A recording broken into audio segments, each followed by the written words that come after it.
The Priestess's time travel. This video is purely for entertainment and does not infringe on copyrights or laws.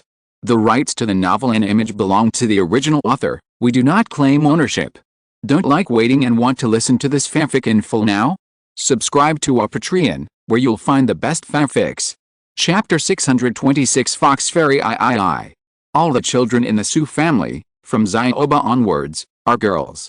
The 7 sisters have better aptitude than their younger brothers and sisters, and they all take after their mothers, while Xiaoba, Xiaojiu and Xiaoshizan take after their father, and their bloodline is mixed hair fox. Among the 7 sisters, the most outstanding aptitude is Su San and Su Si. These two are twins, and they look very similar, but their temperaments are completely opposite, so people will not confuse them. Su San's temperament is the same as many mortals' description of fox spirits, beautiful, charming and full of charm, while Su Si is pure and innocent, and people dare not blaspheme. The appearance of these two can be ranked in the top 10 among all foxes in Kinkyu, and their aptitude can also be ranked in the top 10. In the family of sisters, the 2 sisters were the first to transform into humans, even a period of time earlier than Sister Su. However, after the transformation, the two had differences. Su San likes pleasure and the world. If she didn't want to be much worse than Su Si, this girl would have stopped practicing long ago. Even if she is still practicing now, she is fishing for 3 days and drying the net for 2 days, wasting her good aptitude. Su Si only wanted to cultivate to become an immortal. She wanted to become the first fox in Kinkyu to ascend to heaven in the past 1,000 years. Su Si is now traveling in the mortal world, but not for enjoyment, but to help mortals and accumulate merits. With more merits, the thunder tribulation when ascending to immortal will be smaller. Because of their age and cultivation, the 7 sisters always get together, and inevitably ignore the 3 younger ones. Although Xiaoba and Xiaoshi think that there is nothing to say between boys and girls, the feeling that their sisters are ostracized by the country makes them feel very bad. They find Su Qingni and start complaining. Su Qingni is squatting under the moon to absorb the moonlight. She is now seizing the time to cultivate in order to cultivate into human form as soon as possible. Kinkyu stipulates that foxes who have cultivated into human form and have a certain degree of self-protection are allowed to leave Kinkyu. Xiaoba and Xiaoshi came to find Su Qingni. Seeing that Su Qingni was practicing so hard, they were also infected. Without saying a word, they sat next to Su Qingni and began to practice. Moonlight is a very good energy for demon cultivators to cultivate. At this time, most of the demons are cultivating, and Kinkyu is quiet. Su Qingni opened her eyes. How could she not know the depression of Xiaoba and Xiaoshi? Xiaoba and Xiaoshi are inferior in their hearts. They are inferior to their qualifications and bloodlines, especially in front of the 7 sisters.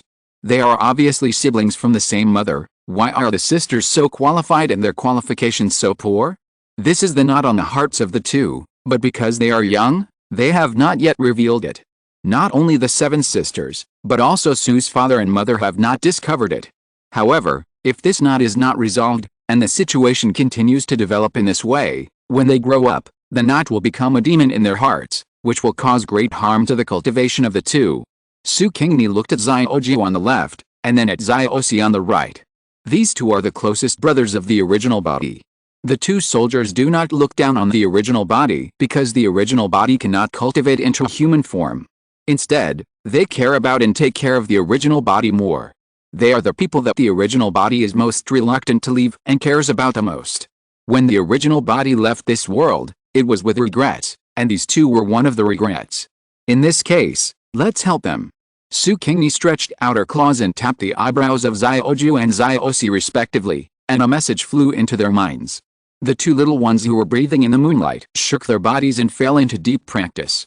Su Qingni gave them a method of purifying blood, which is a popular method in the witch world. Well, this method is a popular method in the witch world, but it is definitely a god-level method in other worlds. The demons in other worlds practiced and cherished their own skills. Unlike the witch world, the little demons had to study for 9 years. They could choose what method they wanted to learn and ask the teacher for advice.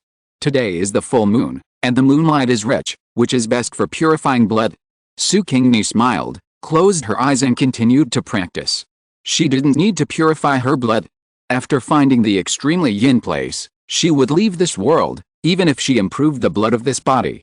When she left, she would leave a body without a soul, and it would still rot in the end. If she really raised the blood of this body to the highest level and became a nine-tailed fox, and left behind a body when she left, who knows if the foxes would be greedy for the body she left behind and do something against the will of heaven. The moon was high in the sky, and the moonlight was evenly sprinkled on the earth. Suddenly, something strange happened. Two huge beams of moonlight seemed to be summoned and fell towards a certain place on the ground, forming two beams of silver-white light. Many cultivators and monsters saw the direction where the moonlight fell, and they were surprised and understood. It actually fell into Qingni. Could it be that someone in Qingni became a celestial being? The people in Qingni were even more alarmed, and they all ran to the direction where the moonlight fell. There, they saw two little foxes closing their eyes and trying to absorb the moonlight. Behind them, two foxtails had already emerged. A little red fox stood not far from them, staring at the other two in the light column with its big round eyes. What's going on? The Qingni foxes didn't understand and couldn't help asking. This is the awakening of blood. The great elder of Qingni said excitedly, "Whose are these two foxes?" "Great elder, they are our sons." Father Su and Mother Su brought their daughters and future son-in-law to the elders, and Su picked up Su Qingni who was standing beside them. "Your sons." The elders looked at Father Su as if they were looking at some strange monster. "This guy is a mixed hair fox, how come all his children are so outstanding?" "The daughters are all outstanding." Everyone unanimously forgot about Su Qingni. The wastes, Su San and Su Si are the best among the younger generation. It is said that the two sons inherited the mixed hair fox blood of Father Su, and their qualifications are not very good. I didn't expect that they could have a blood awakening. Fortunately, I didn't try my best to stop Mother Su from marrying Father Su, and fortunately I accepted them back to Qingni, otherwise there would not be so many outstanding descendants. The great elder stretched out his hand and patted Father Su on the shoulder. "Well, you kid has made a contribution to our Qingni." "Father Su, is giving birth to a child a contribution?"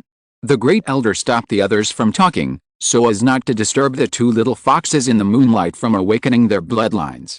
Everyone stood quietly by, and although they could not speak, their faces were full of excitement. Three tails. I wonder how many tails the two little foxes will eventually grow? Chapter 627 Fox Fairy 4. The foxes of Qingni stood aside excitedly waiting. Although they could not speak, they could communicate with their spiritual consciousness. Every fox was so excited that their faces turned red. They witnessed the birth of a miracle with their own eyes. 4 tails. 5 tails. 6 tails. At this time, the hearts of all the foxes in Qingni were lifted. In today's Qingni, the one with the most tails is only 6, and that is a certain big man who is practicing in the Forbidden Land and is most likely to ascend to the level of a celestial being. Now the two cubs actually have 6 tails, so their achievements are likely to reach the level of that big man. And now, the light column formed by the moonlight has not disappeared. Does this mean that the blood evolution of the two cubs has not been completed, and they can still grow tails? Everyone stared at the little fox in the light column expectantly, taking a deep breath. 7 tails. Grown. The 7th tail has grown. One more tail than the big man. Does it mean that their future is brighter than the big man? The foxes wanted to cheer, but when they were swept by the eyes of the great elder, the foxes quickly reached out and covered their mouths. At this time, the elder was not as calm as he appeared. He was so excited that he was shaking all over, his heart was in his throat, and he almost jumped out. If he hadn't lived a long life and had good willpower, he would have wanted to shout. 8 tails have grown. The foxes were no longer in the mood to shout, and all stared at the cub in the light column with burning eyes. They were looking forward to the 9th tail growing out. 9-tailed fox.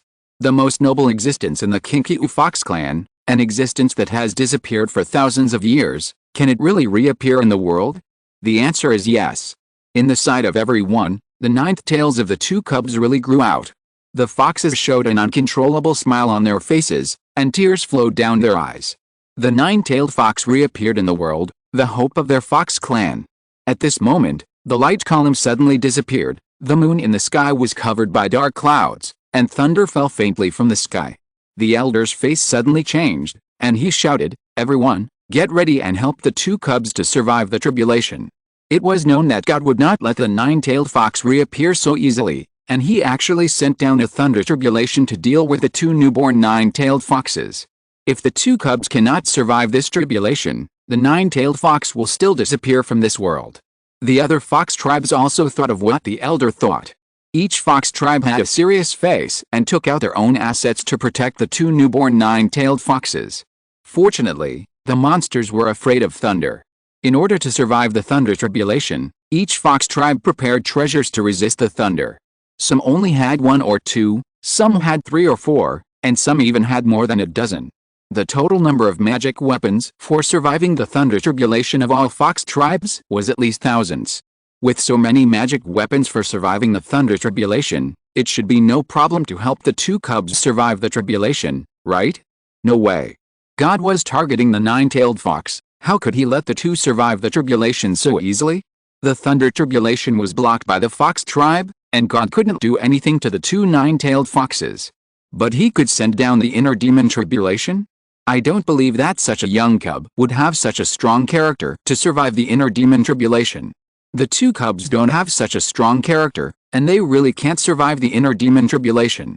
But the two cubs are protected by the great God. As a great God on the prehistoric era, the heaven of this world is not enough for Su Qingni. You must know that Su Qingni united the witch tribe and the demon tribe to fight against the heaven of the prehistoric world. Compared with the heaven of the prehistoric world, the heaven of this world is just a small ant. If Su Qingni exerts all her strength regardless of the consequences, not only will this world collapse, but the heaven of this world will collapse even more. Therefore, Su Qingni's consciousness inserted into the inner demon tribulation of Xiaoba and Xiaojiayu, and the heaven could not do anything to the two cubs, so he could only call it a day and leave in disgrace. 2 more nine-tailed foxes, 2 more. Anyway, thousands of years have passed since Sudaji's incident, and the evil done by the nine-tailed fox has almost disappeared. The heavens backed off, and the 2 little foxes survived the catastrophe safely. All the foxes in Qingqiu stared at the 2 cubs with shining eyes. Finally, Qingqiu finally has a nine-tailed fox again. So excited. So excited. Now there is no need to worry about disturbing the blood evolution of the 2 cubs. Cheer, cheer. Then, the 2 cubs were awakened by the deafening cheers. The 2 cubs opened their eyes blankly, and looked at the tribesmen cheering and laughing not far away, stunned. What happened? Why are everyone so happy? Has something good happened in Qingqiu? The first and second elders of Qingqiu stepped forward, each holding one of the 2 cubs. Little 8, little 10, how do you feel? Su's father, mother, and the sisters of the Su family surrounded them and asked the 2 cubs with concern. The 2 cubs blinked their eyes and answered foolishly, very good. Dad, Mom, sister, elders, what happened in Qingqiu? Why are you so happy? Everyone was amused by their silly appearance. Judging from their performance, the 2 were unaware of the changes in their bodies. The elder smiled and said, a great thing has happened. After thousands of years, 2 nine-tailed foxes appeared in Qingqiu. 2 nine-tailed foxes. The 2 cubs' eyes widened, and they were awe-stunned. Nine-tailed fox. The legendary nine-tailed fox. The ancestor of all Qingqiu foxes, the king of the fox clan, actually reappeared in time. Xiaoba exclaimed, which ant is so powerful that she gave birth to a nine-tailed fox? The second elder smiled and said, it's your mother who gave birth to a nine-tailed fox. The 2 cubs' eyes widened even more. Mom gave birth to a younger brother again. Xiaojiayu, that's not right. Mom's belly hasn't grown. She's not pregnant. How could she give birth to a younger brother? Xiaoshi, could it be that we fell asleep during cultivation and slept for 10 months, and Mom gave birth? The words of the 2 cubs made all the fox tribe laugh. Mother Su reached out and rubbed the heads of the 2 cubs. The 2 nine-tailed foxes that Mother gave birth to are you. What? The 2 were puzzled. Father Su smiled and said, count your tails. The 2 have not yet turned into human form, and now they are still in the form of little foxes. After hearing their father's words, they immediately turned their heads, and then 1, 2, 3, 8, 9. 9 tails. The 2 cubs were dumbfounded. How could they have 8 more tails after just 1 cultivation? Did they inherit the blood of their father, a mixed-haired fox, and have a rare 9-tailed fox bloodline? How did they suddenly become 9-tailed foxes? Chapter 628 Fox Fairy 5. All the foxes were very curious about how the blood of the 2 cubs awakened. If they knew how the 2 cubs awakened, would they also be able to awaken their blood? Their blood is richer than that of the 2 cubs. The elder asked the two cubs the question that the foxes were most concerned about. How did you awaken? We don't know. Xiao Bai and Xiao Shi answered blankly. We practiced as usual, and then there seemed to be a voice in our minds saying something to us, and we fainted. When we woke up, we saw everyone. Xiao Ba said. Xiao Shi nodded repeatedly on the side. Su Qingni smiled in Su Xi's arms. The reason why Xiao Ba and Xiao Shi's blood evolved was because the two were the concerns of the original body. They were the cubs that Su Qingni protected. She was willing to help the two and let them have a better future. What does the others have to do with her? You know, many of them have laughed at the original body. Su Qingni buried her little head in Su Xi's soft chest. Sleep. I am a little fox who knows nothing. The fox tribes saw the performance of the two cubs and found that they really knew nothing, did not know how to plan the bloodline, and could not give experience to others. Everyone had no choice but to conclude that the two cubs were lucky and were favored by their ancestors. Most of the night had passed, and the fox tribe had lost their sleep. Everyone gathered in the open space to happily celebrate the birth of the nine-tailed fox. One night passed like this. Xiao Bai and Xiao Shi followed their parents back home. They would stay at home until Sister Su got married, and then they would be taken to the Forbidden Land by the elders. The fox fairy bosses in the Forbidden Land would teach them to practice, so that they would not live up to their qualifications and bloodlines, and one day they would be able to ascend to become celestial fairies and have the strength to protect Qingqiu.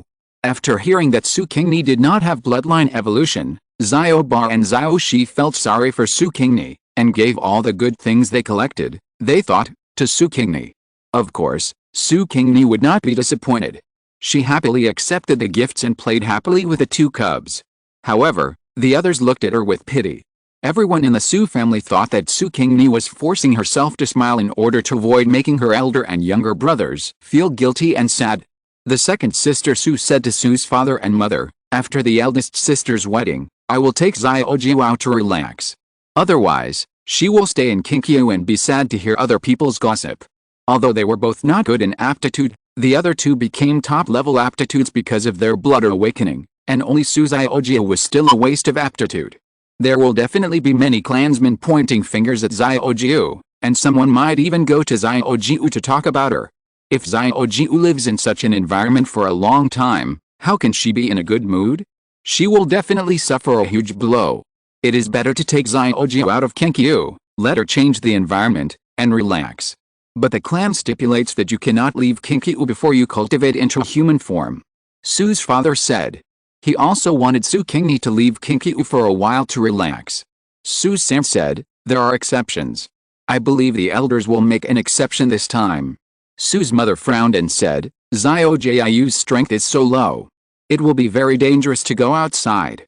Susie hurriedly promised, Dad, Mom, don't worry, I will protect Xiaojiu and keep her from getting into danger. The other 5 daughters also promised their parents that they would take care of and protect Xiaojiu. Su's father and mother agreed.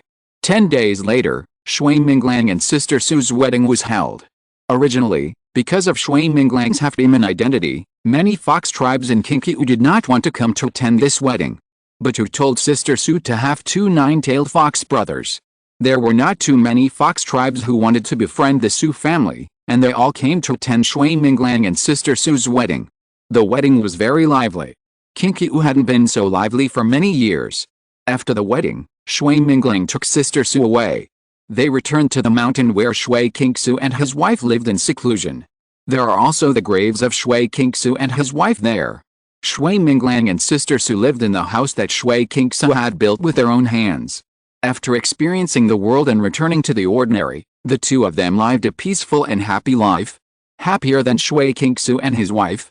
A few years later, the two gave birth to 3 children, 2 girls and 1 son, and these 3 were also half-demons. However, they had a father and mother who cared for them, a grandparents who accepted them and loved them, and an aunt and uncle who were kind to them. The 3 children were very happy. Happier than their father. Xiao Bai and Xiao Shi were taken away by the elder. They cried when they left and were very reluctant to leave Su Qingni. Su Qingni kicked each of them in the back. Go, don't stop me from going out to play. The two heard that Su Qingni would follow her sisters to leave Qingqiu, and they were very envious. I heard that there are delicious candied haws outside, and various ways of cooking chicken, roasted chicken, salt-baked chicken, white-cut chicken, roasted chicken, soy sauce chicken, stewed chicken, chestnut braised chicken, pineapple fried chicken, mushroom stewed chicken soup, belly wrap chicken, 3-cup chicken, spicy chicken, beer chicken, saliva chicken, beggar's chicken, huadiao chicken, sesame oil chicken, kung pao chicken, big plate chicken. Oh, their saliva. Xiaojiu, don't forget us when you go out. Bring us delicious food. Xiaoba shouted. Su Qingni nodded. Okay, as long as it's delicious chicken, I'll bring you a portion. How could she not know that the two were greedy? After hearing Su Qingni's promise, the two stopped making trouble and were carried by the elder and left obediently. Su Qingni turned around and said to the 6 sisters, let's go too. Su Si smiled, leaned over and picked up Su Qingni. Okay, let's go. The 6 sisters had a residence outside Kenkyu, which was equivalent to their base camp. The 6 sisters don't live here all the time, but they come back to rest occasionally. With their arrangement, this place is very safe. If the 6 sisters encounter an enemy outside, they will flee back to avoid the enemy. Even if the enemy comes to the door, it is difficult to break the defense of this place for a while. Those who escape back will send a message to other sisters to let them come back to fight the enemy together. The enemy who is chasing can beat a vixen, but can't beat 6 vixens. Among them, Su San and Su Si are even more powerful, as strong as Shui Minglang. There are very few masters among humans who can be stronger than them. The 6 sisters each have their own things to do, and they can't always accompany Su Qingni in the base camp. Fortunately, Su Qingni behaved very well, and stayed at home to practice honestly, without the idea of running out to play. The 6 sisters gradually felt relieved, and each left the base camp to do their own things, leaving only 1 or 2 to take turns to accompany Su Qingni. Chapter 629 Fox Fairy 6. Su Qingni practiced hard, and her cultivation method was much better than that of the foxes in this world. There were many foxes in the witch world, and the cultivation methods they possessed were all top-notch, and they were handed down from the prehistoric times and well preserved. Unlike these small worlds far away from the prehistoric times, the cultivation methods they possessed were evolved from some residual methods left over from the prehistoric world, and the level naturally dropped by n steps. Time is not a problem for demon cultivators. Moreover, for a great god like Su Qingni who has lived for tens of millions of years, time has no meaning to her. Even if she wanted to find the extremely yin land and the true spirit of the ancestor witch, Su Qingni was not in a hurry. Now the most important thing was to transform. Only after she transformed, she could run out freely and look for extremely yin land everywhere. It took a while, and Su Qingni finally succeeded in transforming. Every demon cultivator in this world had to suffer thunder tribulation when transforming, and Su Qingni was no exception.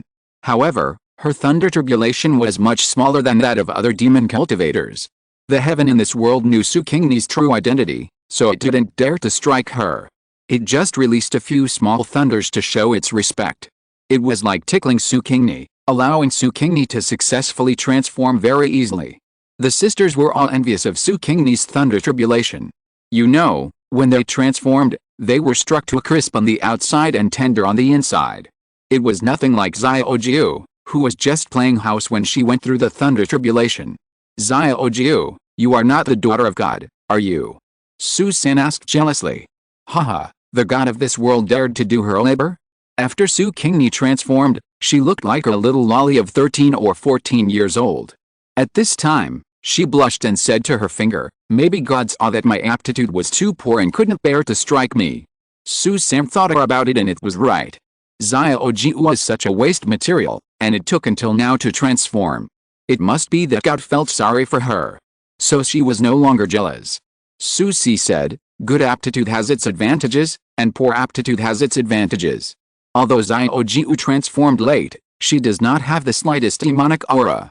When she goes to the crowd, as long as she does not expose herself, even those human cultivators will not recognize Xiaojiu as a demon. The other sisters also felt it after hearing what he said, and they really could not feel Su Qingni's demonic aura.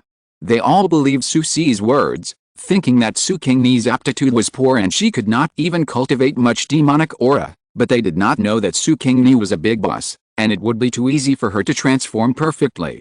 It would be strange if she had demonic aura. Although Su Qingni did not turn this body into a 9-tailed fox, She used the best skills to practice and improved her strength a lot. Now that she has transformed, her strength can already crush Su San and Su Si, the two masters of the Su family. With a stronger strength, isn't it easier to hide the demonic aura? Although Su Qingni successfully transformed, her sisters were still worried about her, so they let her stay in the base camp for a while and taught her the precautions of mixing with humans. After Su Qingni had learned everything, they allowed her to leave the base camp and go out on her own. Su Qingni took the base camp as the center and traveled out to search. At first, she was accompanied by an elder sister.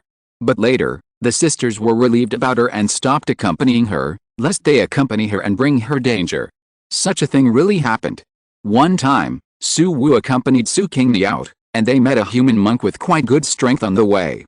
This monk saw that Su Wu was a fox demon and wanted to kill the demon. Su Wu pulled Su Qingni and ran away, but the human monk chased after him and shouted, "How dare you, a fox demon, hurt humans? Put down that little girl." Su Wu. Su Qingni. Su Wu left Su Qingni behind and ran away. The human monk was worried about the little girl he mentioned, so he did not chase Su Wu. Instead, he patiently asked where Su Qingni was from and how she was caught by the fox demon. He said he could send Su Qingni home. Su Qingni. Su Qingni thanked the human monk and said that her home was in the city and she could go home alone. Then she said goodbye to the monk and returned to the base camp. At this time, Su Wu had already escaped back to the base camp and was waiting for Su Qingni in the base camp. After hearing Su Qingni's reaction to the monks after she left, Su Wu was even more speechless. The other sisters were also speechless when they heard about what happened to the two. But they were relieved about Su Qingni's safety. Human monks would not see that Su Qingni was a monster. As long as she did not commit suicide, stayed among humans, and did not provoke other monsters, she would be safer than her sisters. After that, there were no other sisters following Su Qingni. She could commit death with confidence and go anywhere she wanted. Well, with her strength, committing death was impossible. If other monsters met Su Qingni, they would be the only ones to die. In this world, in addition to monsters, ghosts are also prevalent. The extremely yin land is the paradise of ghosts, so Su Qingni always looks for places where ghosts breed and gather, which made her encounter many ghosts. When encountering evil ghosts, Su Qingni directly threw them into the 18 levels of hell. When encountering ghosts who have obsessions in their hearts and are unwilling to enter the underworld to reincarnate, Su Qingni will help them eliminate their obsessions and then send them to the underworld. There are also some confused ghosts who have forgotten who they are. Su Qingni directly kicked them into the underworld. Among them, Su Qingni encountered many cases of human ghost love. No matter how hard the ghosts cried and how much they said they loved each other, Su Qingni ignored them and sent the ghosts to the underworld indifferently. Just kidding, humans and ghosts have different paths. When ghosts and humans are together, they will automatically absorb the essence of humans. Whether the ghosts are willing or not, if the two stay together for a long time, the essence of humans will be sucked away by ghosts, and there is only one way to die, and the ghosts will also be charged for killing people. When Su Qingni was still immortal, she had watched many TV dramas and movies about human ghost love, but looking at the ending, it didn't end with one person and one ghost breaking up. Even if it was a good ending, it was just one of them reincarnated and continued the relationship with his lover. Let's talk about the most famous Chinese ghost story. At the end of the first part, Niangniang was reincarnated, and Niangniang became a couple with Fu Qingfeng, a woman who looked exactly like Niangniang in the second part. As for borrowing other people's corpses to restore or something, that is even more unacceptable. Not to mention that the laws of the underworld are strict, and it is not allowed to return to the world of the living without the permission of the underworld. The corpse is already dead and has no vitality, so even if a ghost possesses it, it will not last long. By then, the corpse will be rotten, and they are still flirting with their lovers with a stench? That's really heavy taste. Chapter 630 Fox Fairy 7. Thanks to the ghost's marking, Su Qingni found the extremely yin place faster than in other worlds and buried the netherstone. The reason why ghosts in this world are more rampant is related to the ineffectiveness of the underworld in this world. The staff of the underworld in this world are not strong enough. Many guys who have cultivated to the level of ghost kings can beat the staff of the underworld, so they are domineering in the underworld. However, this situation will disappear soon.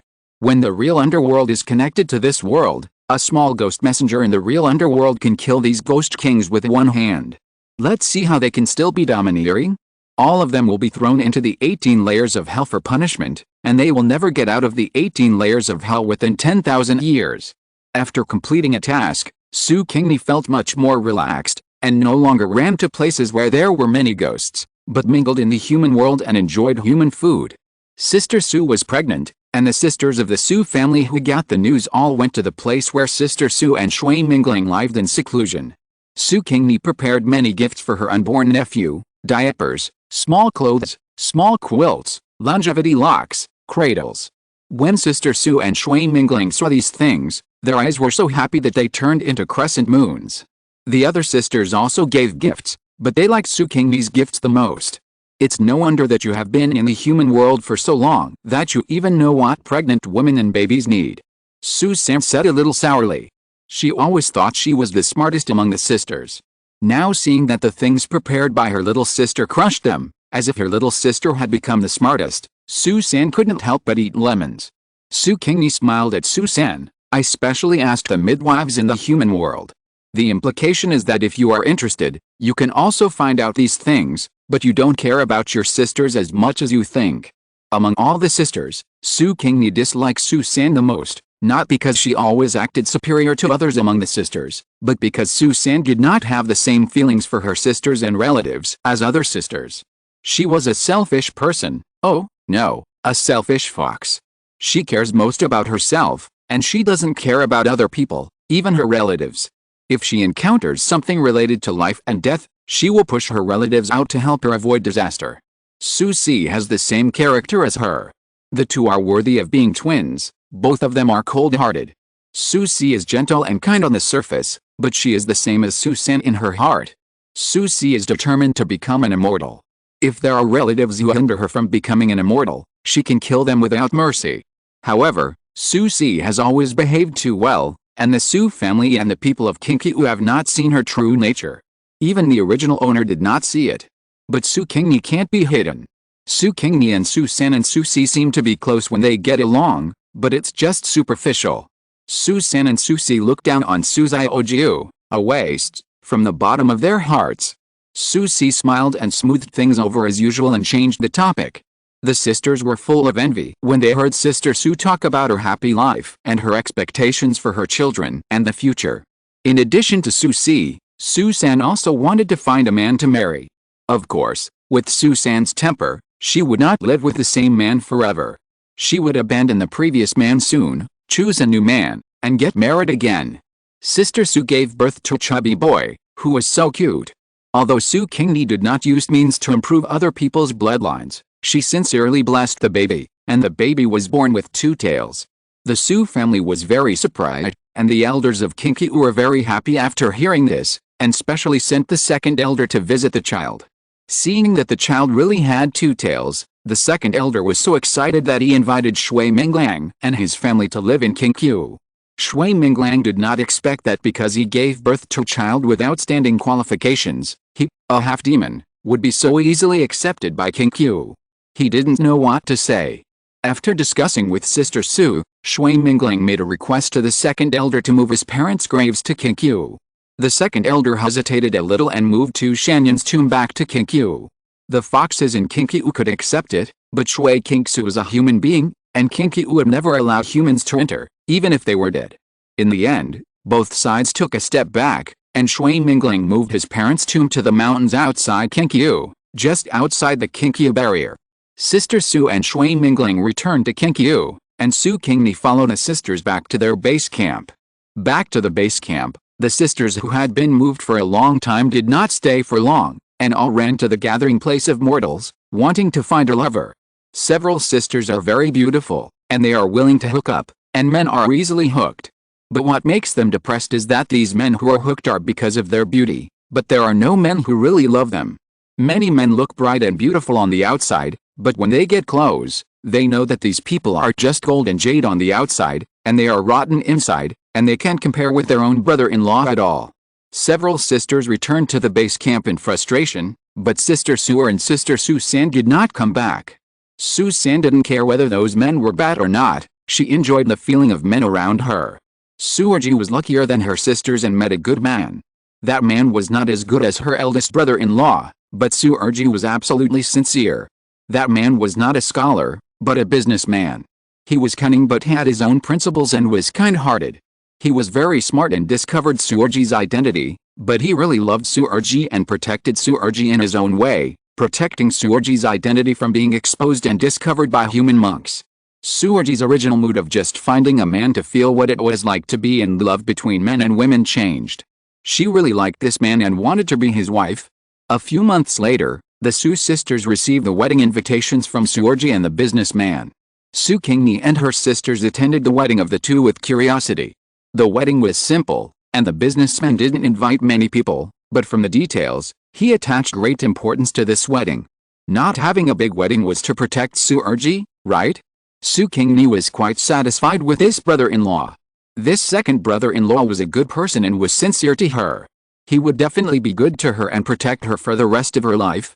1 year after Su's second sister and her second brother-in-law got married, they gave birth to a daughter. The little girl was very cute, even cuter than the nephew of her eldest brother-in-law. Su Qingni liked this little girl named Guxiamo very much. She had a feeling that there was an ambiguous fate between her and this little girl. The little girl was not a half-demon. Although she had fox demon blood in her body, her human blood suppressed the fox demon blood. In the eyes of everyone, she was just an ordinary human girl. Chapter 631 Fox Fairy 8. Su Qingni liked the little girl very much. She could feel that there was a trace of fate between her and the little girl, but she couldn't figure out what kind of fate it was. In surprise, the great god Su gave the little girl his own breath, not on the little girl's body, but on the little girl's soul. She thought that maybe one day she could meet this little girl again. However, Su Qingni never met the little girl Guxiamo again. It was another great god who met Guxiamo. Su Qingni's good friend Lan Xiao. At that time, Lan Xiao was traveling in time and space. When she passed through Guxiamo's world, she found that Guxiamo was carrying the breath of her good friend Su Qingni, so she helped Guxiamo and let the little girl return to high school and start a wonderful life again. The successful marriage of Su Qingni and her second brother-in-law made the other sisters more enthusiastic about finding men. However, Su Wu, Su Liu and Su Qi were not as lucky as their two sisters.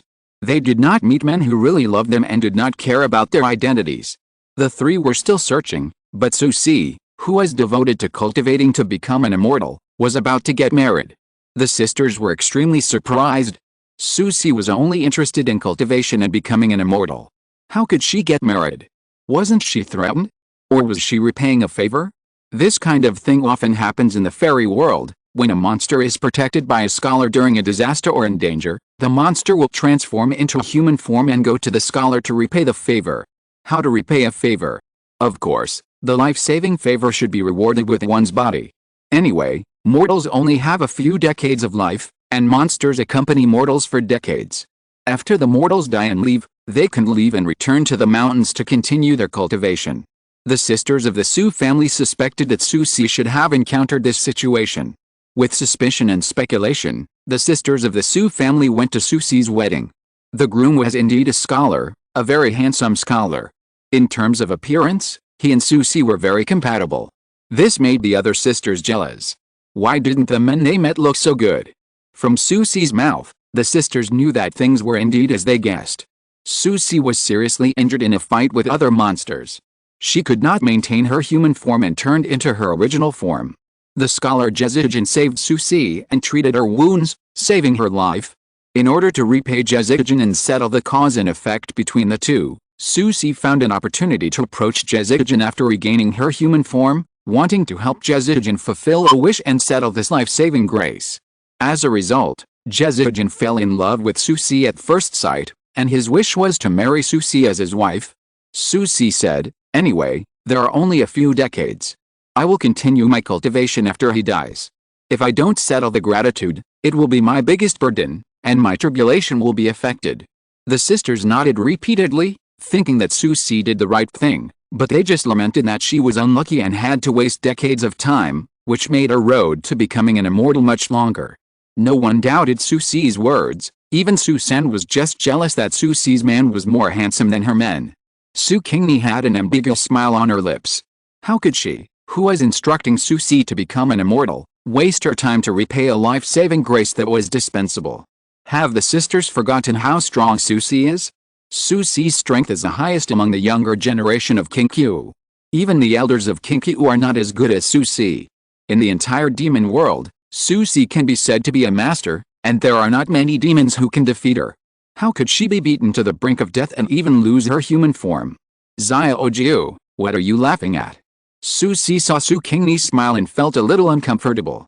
She always felt that Su Qingni's smile was weird. Nothing to laugh at. Su Qingni stopped smiling and acted like a well-behaved person. She turned her sight and looked at the groom who was chatting with other guests outside the house. Su Qingni's eyes flashed and she understood why Su Qi wanted to marry Jezijin. This man was carrying a golden light and a pure aura. Jezijin was not an ordinary person. No, it should be said that he is an ordinary person now, but he is not an ordinary person in his past life and future.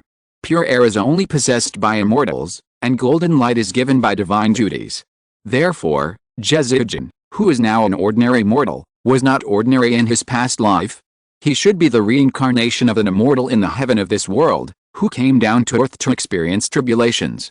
Su Qi became his wife in this life. When Jezijin's life is over and he returns to heaven to resume his divine duties, whether he still remembers this husband and wife relationship or not, Su Qi and Jezijin have already had a relationship.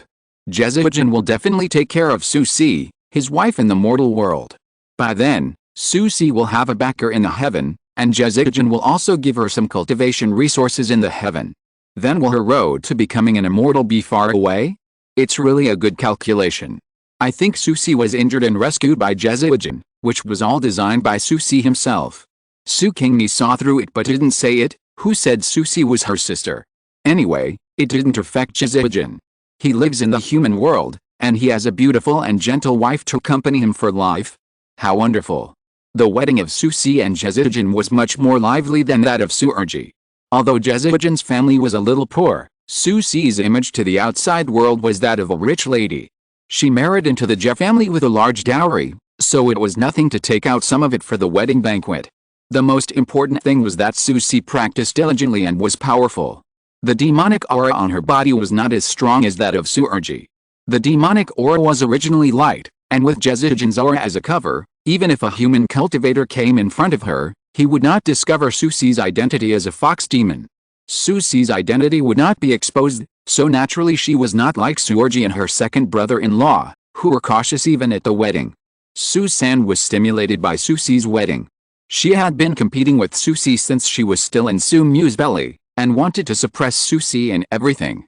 However, because the two had similar qualifications and looks, no one could suppress the other. As a result, Su Qi now found a good man, who was several blocks away from her men in terms of appearance. Su San felt uncomfortable. Su San would never want those men again. She wanted to find a man who was more handsome than Jezijin and better than Jezijin in other aspects. Su Qingni saw the new man Su San found. The man was being hunted down. Su San happened to pass by and saw the man's appearance, so she rescued the man. The man should thank his parents. If it weren't for his parents giving birth to him so well, he would not have lived today. Third sister, this is not good. You can't let this man become your new favorite. Su Qingni hurriedly persuaded Su San, send him away quickly and don't let him stay in the base camp. Because Su Qingni often said these three words, the other sisters also called their residence the base camp. Chapter 632 Fox Fairy 9. No, I finally met such a handsome man, I don't want to let him go. Su San said very willfully. Su Qingni sighed, third sister, don't say you didn't see the dragon energy on this man. Su San snorted, I'm not blind, how could I not see it? Even if you saw it, why did you still provoke this man? Su Qingni said, third sister, dragon energy can restrain us monsters. You have been with this man with dragon energy for a long time, aren't you afraid that one day you will reveal your true identity in front of him? Su San glanced at Su Qingni with contempt, I'm not a little waste like you. I, your third sister, am very strong and will not be restrained by dragon energy. And Su San stuck out her tongue and licked her lower lip, and said with a hint of covetousness, dragon energy is a good thing. It can help us monsters practice. If we can get a trace of dragon energy, it will be enough to offset our hard practice for a year. Su Qingni, dragon energy is not so easy to get. Su San smiled. That's for stupid monsters like you. For me, your third sister, isn't it easy? Her eyes turned to the man lying on the bed. As long as he voluntarily gives me dragon energy. Su Qingni. Forget it. Good words can't persuade a ghost who is looking for death. Su San is looking for death herself, and she can't persuade him no matter how much she persuades. Su San turned and left the room. Su's mother and father are usually most proud of giving birth to Su San and Su Si, a pair of sisters who are better than other foxes, but in Su Qingni's opinion, their greatest misfortune is giving birth to Su San and Su Si. These two are troublemakers. One is calculating the gods, and the other is calculating the royal family on earth. Are these two so easy to calculate? Aren't they afraid of losing more than they gain? Su Qingni no longer cares about Su San. She stays in the room all day, pretending to practice. She doesn't want to go out of the room to see Su San and the man who was rescued. Well, it should be said that the prince, the third son of the current emperor, His Royal Highness the third prince. Fortunately, Su Wu, Su Liu and Su Qi are not on the base camp. Su Qi returned to Qingqiu and will stay in Qingqiu for a while. Su Wu and Su Liu went to Liaoshan to attend the wedding of a friend's daughter. It is said that their friend's daughter fell in love with a mortal scholar. In order to be with a scholar, she used a secret method to abandon her demon body and become immortal.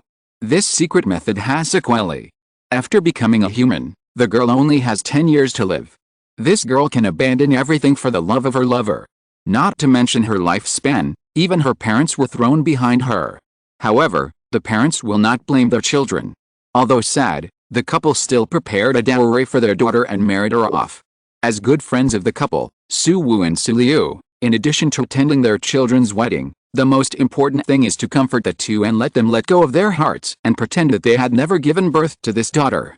Anyway, their rabbits have good fertility, so they just have a few more children. Foxes and rabbits are good friends. Su Qingni didn't know what purpose Su Wu and Su Liu had in mind to be friends with the couple. Although she didn't show up, Su Qingni knew everything about Su San and the third prince. Su San is good-looking, more beautiful and charming than any other woman the third prince has ever seen. In addition, the third prince has a life-saving grace, so the third prince naturally has a good impression of Su San. Su San also intends to seduce her, and the two soon become a couple. The third prince has some true feelings for Su San, at least more than his other women. The two have already agreed that when the third prince's injury is almost healed, he will take Su San to the capital. Su San feels that staying with the third prince is the best decision she has made. Although the dragon energy suppressed her at the beginning, after the third prince fell in love with her and admitted that she was his woman, the suppression of the dragon energy on her disappeared. Moreover, only if she really becomes the third prince's woman, she can absorb the dragon energy. With the dragon energy covering her, even human cultivators cannot discover her identity as a fox demon. Su San imagines the future. She will definitely ascend to immortality one step earlier than Su Si. At that time, she can laugh at Su Si's jealousy. Su San and the third prince did not stay in the base camp for long before leaving. The third prince was going to contact his subordinates.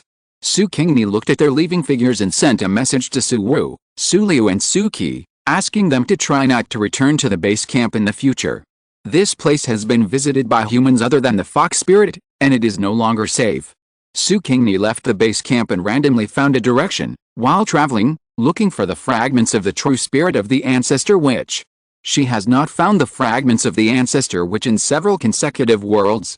This world has the existence of extraordinary powers such as immortals, demons and ghosts. It stands to reason that there should be fragments of the true spirit of the ancestor witch. Well, before this, she had found a fragment of the true spirit of the ancestor witch, which was on the body of the second brother-in-law. When the second brother-in-law dies, she will take back this fragment of the true spirit of Ruo. The direction she randomly chose was unexpectedly the direction where Su Si and Zhexi Jin's home was. Su Qingni wanted to go to see Su Si and Zhexi Jin to see how they were living. Unexpectedly, she went to the village where Zhexi Jin lived, but did not see the two. I heard from their neighbors that the two people went to Beijing. Zhexi had passed the examination for a scholar before marrying Su Si, and he passed the examination for a Juran after marrying Su Si, so he must go to Beijing to take the examination for a Jinshi. It just so happened that Su Si had a lot of dowry, so even if they went to Beijing to buy a house and live, they had enough money. So the couple discussed going to Beijing early. Just half a month ago, the couple had left. Su Qingni didn't see anyone, and she didn't care too much and left the village. But now there are 2 fox demons in Beijing. It will be very lively, right? I wonder if these 2 fox demons will meet in Beijing, and what will happen between them after they meet? Do you want to watch the excitement? Su Qingni thought about it, took a wrong step, and changed direction. Let's go. Beijing is worthy of being the imperial capital of a country. The whole capital is shrouded in dragon energy. Su Qingni looked up at the sky above Beijing and saw a towering dragon shining with golden light.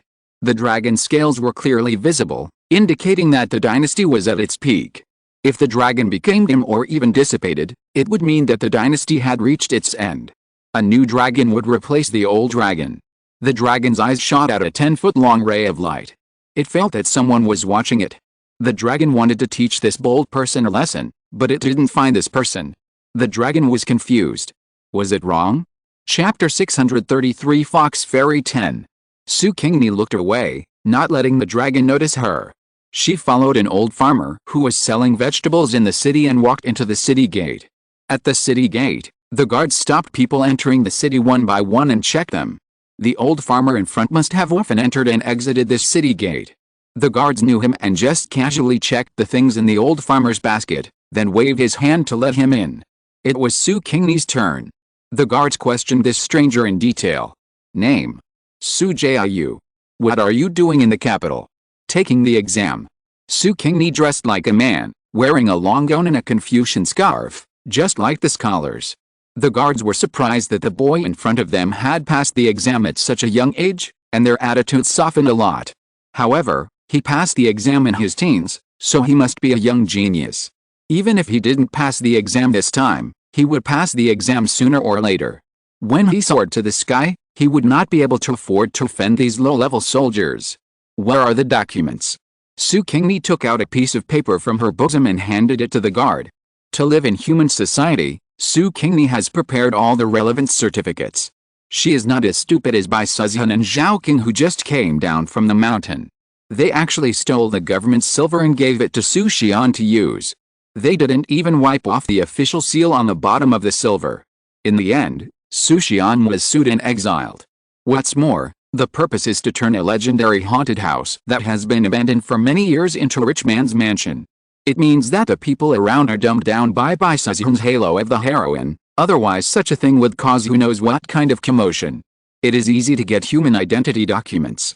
At night, sneak into a county or government office, find the place where the documents for managing household registration are located, steal a few blank documents, fill in the information you want to fill in, and then stamp the official seal of the county office. Isn't it? Su Qingni has prepared a lot of identity documents on her, so she can change her identity at any time. The guards only glanced at the document and returned it to Su Qingni, respectfully making way for Su Qingni to enter the city. The imperial examination will be held next year, and there are many candidates who have come to the capital early. These people will not stay in inns, but rent houses, which is the most cost-effective. There is a special area in the capital that rents houses to candidates who come to the capital to take the exam, and most candidates live here. Su Qingni thought about it and rented a small courtyard in this area. Her neighbors on both sides have people living there, and there are 7 people living in the 2 small courtyards. One small courtyard is for candidates from the south of the Yangtze River, and the other courtyard is for candidates from the north. Su Qingni has met these 7 people. Both sides have invited Su Qingni to attend the literary gathering with them. Su Qingni also went and got to know all 7 people, although they were just nodding acquaintances. At a literary gathering, Su Qingni met her 4th brother-in-law Jezijin. However, Jezijin did not recognize Su Qingni. Although Su Qingni had attended the wedding of Jezijin and Su Si, she always shrank behind her sisters. Jezijin had not looked at Su Qingni carefully and had almost no impression of her. Now that Su Qingni had dressed up as a man and her face had been slightly modified, Jezijin naturally could not recognize Su Qingni. Jezijin was very talented in literature and was considered a leader among all the candidates. He was one of the most popular candidates for the 2nd place. He was good-looking and talented in literature, and his future would definitely be good. Such a man was the dream lover and the best husband in the hearts of many women. Even though they knew that this man already had a wife, Some young ladies could not let go of their admiration for Jezidjin and wanted to become his wife. As for Jezidjin's original wife, humph, she was just a country woman with a yellow face. How could she look good? And if he married her, Jezidjin would have his own family to support him and would have a backer in the officialdom in the future. How to choose? Isn't it clear? It's a pity that these women didn't know that their self-proclaimed youth and beauty were far inferior to Jezidjin's yellow-faced women. Although Jezidjin has ambitions to move up, he will never sell out his marriage. Jezidjin sees things very clearly. Sometimes, having a strong wife's family is not a good thing. If there are political enemies in the wife's family, and if she accidentally gets involved in the fight between the princes and chooses the wrong target to follow, it will be a disaster for the extinction of the family. After Jezidjin came to the capital, he learned about the situation in the capital and the court. The emperor is now nearly 50 years old and has 6 sons. The 6 sons have grown up, and a new round of imperial power struggle has begun. However, the emperor is still in good health, energetic, and has a stronger desire for power. From the fact that the court officials have repeatedly requested the princes to establish a crown prince but were rejected by the emperor, it can be seen that the emperor does not want to give up power and wants to continue to hold it. Jezidjin's future plan for himself is to be a royalist. In recent years, it is impossible for the emperor to abdicate, and whichever prince jumps the most will be disliked by the emperor. He just needs to follow the emperor's decision. He will not consider making friends with the princes or joining a faction. After a few years, the emperor was old and his energy was running low. He was considering which prince to choose.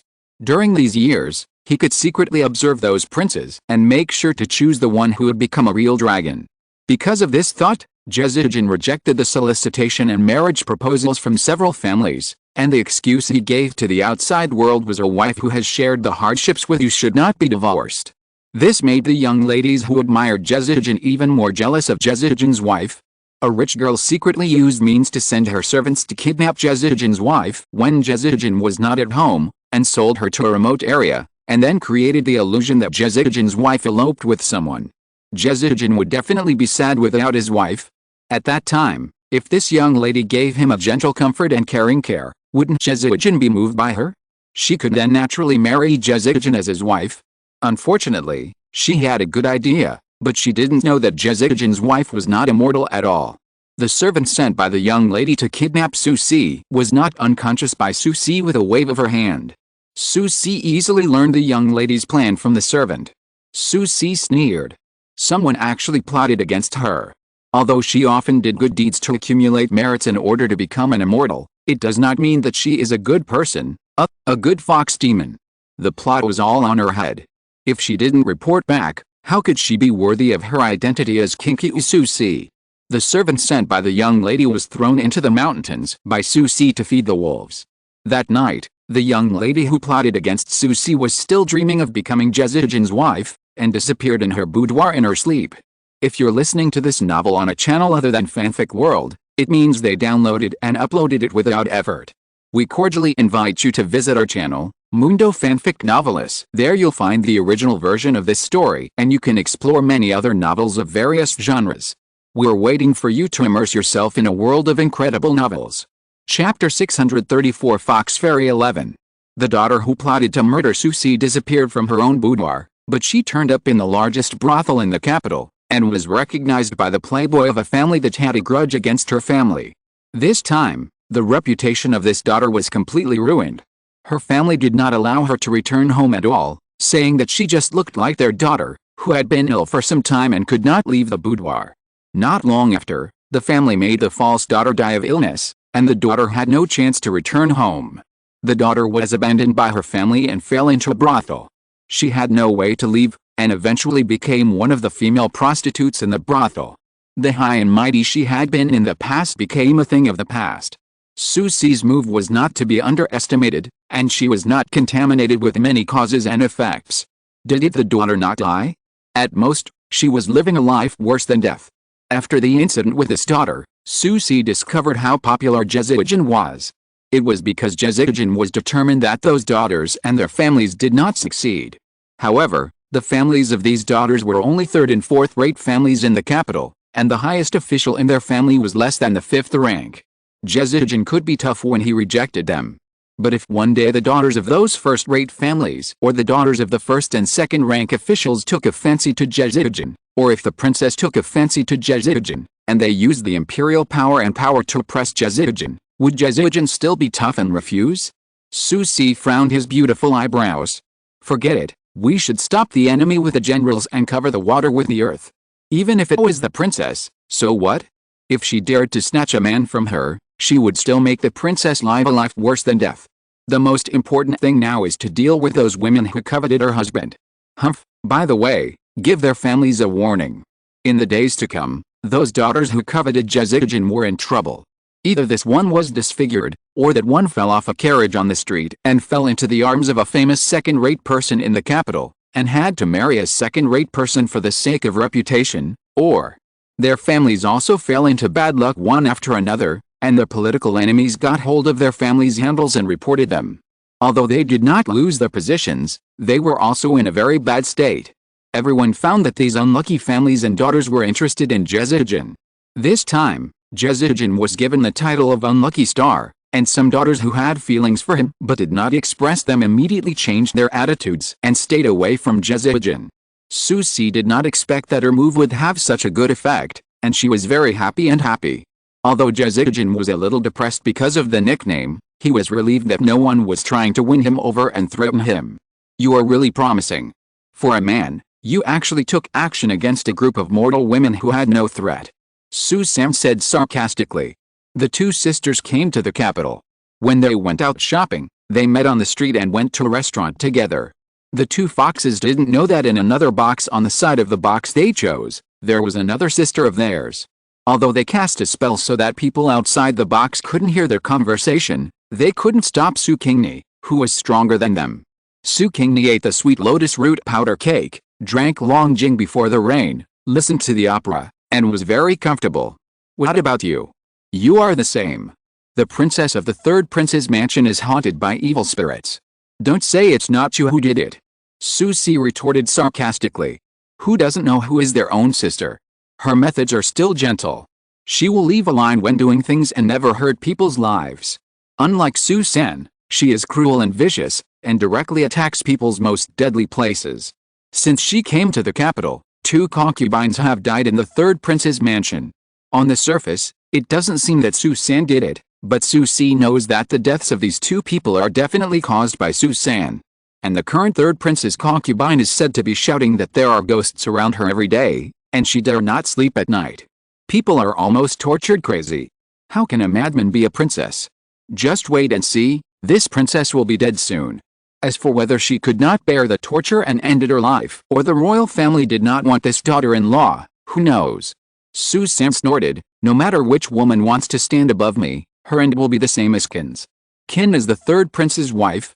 Su Si said, aren't you afraid that other people will get suspicious? What if the third prince or the royal family finds human monks? Su Sam smiled softly with her hands covering her mouth, feeling very proud. Haha, it's useless even if human monks come. Look at me now. The demonic energy on my body is covered by the dragon energy. Those monks can't tell my identity. This is different. Su Si couldn't stand Su San's arrogant look. There are some old monsters among the monks. They usually practice in seclusion. It's difficult for ordinary people to invite them out of the mountains. But the royal family is different. If the royal family orders them to come to the capital, they can't not come. Su Sam sneered and glanced at Su Si, saying, if those old monsters really come to the capital, you should be careful. I have dragon energy to cover it up. What about you? Huh? That's not right. Why is the demonic energy on your body less than before? Su San was extremely surprised. Has your strength increased again? Naturally, her strength did not increase much. She had Jezidjin's pure energy to help her cover up the demonic energy. The pure energy of the gods is no worse than dragon energy. Of course, she couldn't tell Su San this. She wouldn't let Su San know Jixin's true identity, for fear that Su San would come to snatch it from her. This woman is shameless. If she uses some shameful means to seduce Jixin, Su Si is very worried that Jixin can't resist the temptation of these means. Su Si didn't answer. Su San really thought that Su Si's strength had improved. She gritted her teeth and decided to speed up the absorption of dragon energy. However, The third prince is only a prince, not a real dragon. The dragon energy on his body is small and of poor quality. It seems that the third prince must be pushed to the throne. Is this the first step? The other brothers of the third prince must be dealt with first, so that they can no longer pose a threat to the third prince's ascension to the throne. Su San stared at Su Si, and rarely had a good face towards Su Si. Fourth sister, let's join forces. Su Si. Su San, I want more dragon energy, so the third prince must ascend the throne. Su Si frowned. No, we demon cultivators cannot participate in the struggle for imperial power, lest we be bitten back by the dragon energy. Su San said, only losers will be bitten back by the dragon energy. If we succeed, the dragon energy will protect us. You see, now that I have been accepted by the third prince, am I not protected by the dragon energy in him? As long as the third prince ascends the throne and becomes a real dragon, the dragon energy can be used by us. If you have more dragon energy to practice, won't you be able to become an immortal faster? Chapter 635 Fox Fairy 12. Su Si was tempted. Although she had hooked up with a big fish Jezidjin could not help her with her cultivation except for protecting her. Even if he could help her, it would be after Jezidjin finished this life and returned to heaven. At that time, it was still unknown how far Jezidjin, who had restored his immortal identity and memory, could help her. What if he was a cold-hearted immortal who just gave her a few resources and got rid of her? And if there is dragon energy to help with cultivation? Su Si asked, how should we join forces? Su San said, I heard that your husband is very talented and will definitely pass the imperial examination.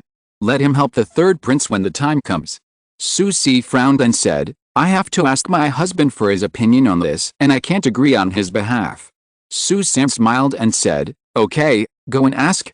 You know, we are sisters, and he and the third prince are brothers-in-law, so they are naturally on the same side.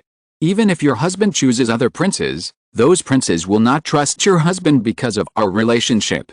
Su Si snorted coldly, don't be so confident. You are not the wife of the third prince yet, and my husband is not worthy of being the third prince's brother-in-law. Su San's smile faded a little, and she said, you always talk so annoyingly. Wait, I will definitely become the third prince's consort. Su Si said, then come to me when you really become the third prince's consort. Although she said this, Su Si believed in Su San's ability in her heart, and she would definitely get what she wanted. The position of the third prince's consort was easy for Su San. After the two sisters finished talking about the business, they didn't have much to say. The two of them didn't stay for long. They left the restaurant one after the other and chose a direction to leave. Su Qingni ate the last bite of lotus root powder cake, drank a sip of tea, clapped her palms, and left the restaurant. Her two sisters are really bold. The struggle for imperial power is not so easy. The calculations in the middle, even if they are two vixens, may not be able to outsmart those old foxes in the court. I'm afraid that these two will eventually be backfired by the dragon's energy. Become an immortal? Don't think about it in this life. In fact, Su Si's previous method of practicing hard and doing good deeds to earn merits is very good. As long as she persists, she may really be able to ascend to become an immortal. It's just that Su Si took a shortcut. Immortals are not so easy to calculate. It's hard to say whether the result of this marriage contract with Jezidjin is good or bad. Perhaps after returning to the priesthood, Jezidjin doesn't care about Su Si's calculations, and will take care of her for the sake of husband and wife, so that she can walk more easily on the road to becoming an immortal. The mistake was that Su Si took a shortcut and deviated from her mind. She wanted to continue taking shortcuts and wanted to calculate the dragon's energy. Haha, she calculated the immortals and the dragon's energy. Who does Su Si think she is? Even the real immortals dare not calculate these two things at the same time. Su Si, a little fox fairy, actually calculated both. It is her luck that she can save her life in the future. As for Su San, haha, I am afraid that the ending will be worse than Su Si. Do you think Su Qingni should stop them? Can she stop them? Will they listen to Su Qingni, the useless sister? The answer is no. Su Qingni will naturally not do useless work. Just watch the show. At most, save the lives of the two at the last moment to complete the blood relationship between this body and their sisters. Su Qingni lived a carefree life in the capital, while Su San and Su Si lived a life full of calculations. The third prince's wife finally died, and no one investigated how she died. In addition to the princess, There are 2 concubines and many concubines in the third prince's mansion. They are all vying to sit on the position of the main wife, and some unmarried women are also eyeing this position. The competition for the third prince's concubine is not much inferior to the competition for the throne.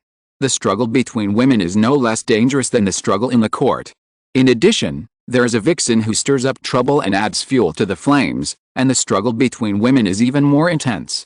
Since the death of the third prince's concubine, another concubine of the third prince has died, 2 concubines have died, and another concubine has been proven by various evidences to be the mastermind behind the murder of the third prince's concubine and another concubine. She was stripped of her position and locked up. Other noble ladies who wanted to marry the third prince either had an accident or something happened in their family. Seeing these women fighting to marry him, the third prince was fed up and simply asked the emperor to marry a civilian woman with no background and no identity as his main wife, cutting off the target of other women fighting. This civilian woman is naturally Su San. After successfully achieving her goal, Su San got more dragon energy and hoped that the third prince would succeed in ascending the throne. As for the emperor, what's the use of being in good health? She knew that there were many medicines that could make people die silently without finding out the reason. She didn't even have to do it herself. She just had to tell the people around the third prince about these medicines, and there were many people who would help her and the third prince get rid of the emperor. Su San was half successful, but Su Si was a little crazy. The imperial examination was finally held, and Jezujin ranked 4th. However, after participating in the palace examination, because of his good looks, he was selected by the emperor as the 3rd place. Attending a celebration banquet, he happened to be seen by the emperor's favorite daughter, Princess Kyongho. Princess Kyongho fell in love with the young and handsome 3rd place at first sight, and insisted on marrying Jezujin. Even though Jezujin said that he already had a wife and would never abandon his wife. Although the emperor appreciated Jezujin's character of staying with his wife, he loved his daughter more. His daughter was clamoring to marry Jezujin and even went on a hunger strike. As a father, he felt really distressed. He couldn't let his daughter suffer, so he had to let Jezujin and his wife suffer. He didn't want Jezujin to abandon his wife, but just let Princess Kyongho marry Jezujin and let Jezujin's wife be his equal wife. Isn't this the best of both worlds? Can Jezujin refuse? He can't. The emperor has already taken a step back, and if he insists, he will be ungrateful. Although Jezujin loves Su Si deeply, reality forces him to yield. The only thing Jezujin can do is to be humble in front of Su Si, hoping that Su Si can understand him and promise that he only loves one person. After the princess enters the house, she will only respect the princess and will never have a husband and wife relationship. Su Si can understand Jezujin, but will never accept Jezujin marrying another woman. As for other women, even the daughters of higher-ranking officials of the 1st or 2nd rank, she has ways to deal with them. But the princess lives in the palace, which is the place with the strongest dragon energy. Even if she had a pure aura to cover up the evil aura, she would not dare to break into the palace. And when the princess leaves the palace, it will be time for her to marry Jezujin. Would that be too late? Chapter 636 Fox Fairy 13. After thinking for a long time, Su Si finally found Su San. Su San was already the consort of the 3rd prince. She could enter the palace without being hurt by the dragon energy, and could get close to Princess Kyongho and take action against her.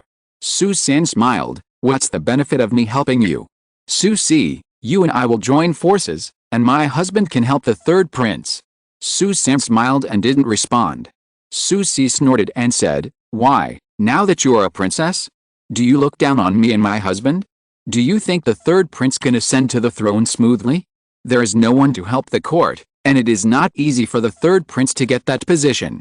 Su San said, does your husband guarantee that my prince will ascend to the throne? Do you think Jezujin is huge Guangming? Or Zhang Zifan? Su Si suppressed his unhappiness and had to tell Jezujin's identity. What? Jezujin is the reincarnation of Wang Guixing. Su San's eyes widened. Wang Guixing came to the world to assist the king. With him helping the 3rd prince, the 3rd prince's throne is stable. She should be happy, but she just feels uncomfortable. Su Si is indeed the most cunning of the sisters. She actually found the reincarnation of Wang Guixing and designed to become Wang Guixing's wife. When Wang Guixing returns to heaven to resume his divine duties, he will definitely remember the old relationship and help Su Si. Wouldn't it be easier for this girl to become an immortal? Jealousy made Su San's body separate. If she had known that Jezijin was the reincarnation of a god, she would have hooked up with Jezijin before Su Si. Damn it. How? Cooperation. Su Si asked lightly. Su San heard the pride in that light tone, and her back teeth clenched even tighter. What is there to be proud of? It's just that she is lucky to meet the reincarnated god first. Humph, even if the god wants to help her, it will be after the god returns to his position. Now, Su Si still can't get any benefits? Unlike herself, dragon energy can be obtained at any time and used for cultivation. She was sure that her current cultivation had caught up with Su Si.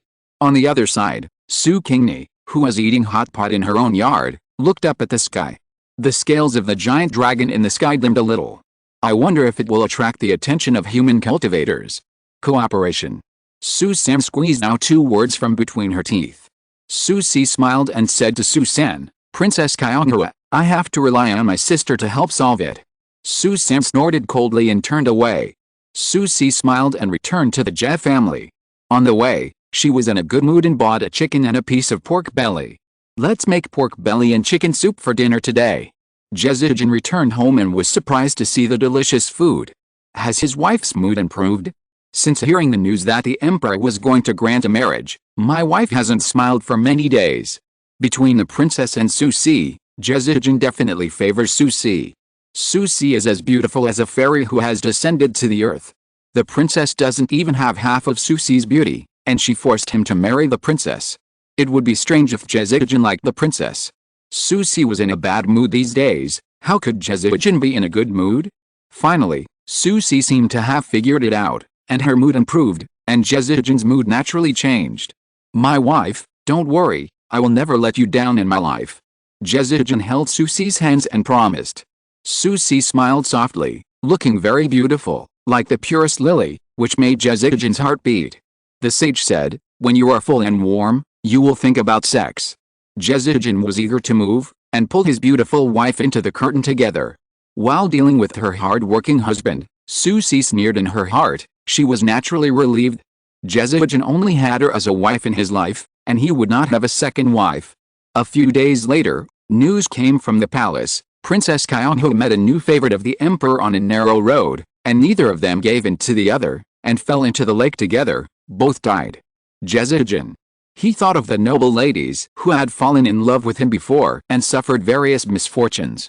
Would the princess also be implicated by his bad luck? The emperor thought the same as Jezijin. He felt that his daughter was harmed by Jezijin's bad luck. He didn't expect that Jezijin's bad luck physique was so strong that even a princess with dragon energy to protect her body was also harmed. The emperor was so angry. Although he couldn't punish Jezijin for his daughter's death, after all, the princess's death was caused by his concubine, but the emperor was still upset.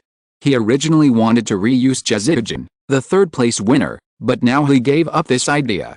Let Jezijin sit on the bench, stay where it's cool, and don't get in his way. The originally popular third-place winner was marginalized, and Jezijin, who originally wanted to do something big, was depressed.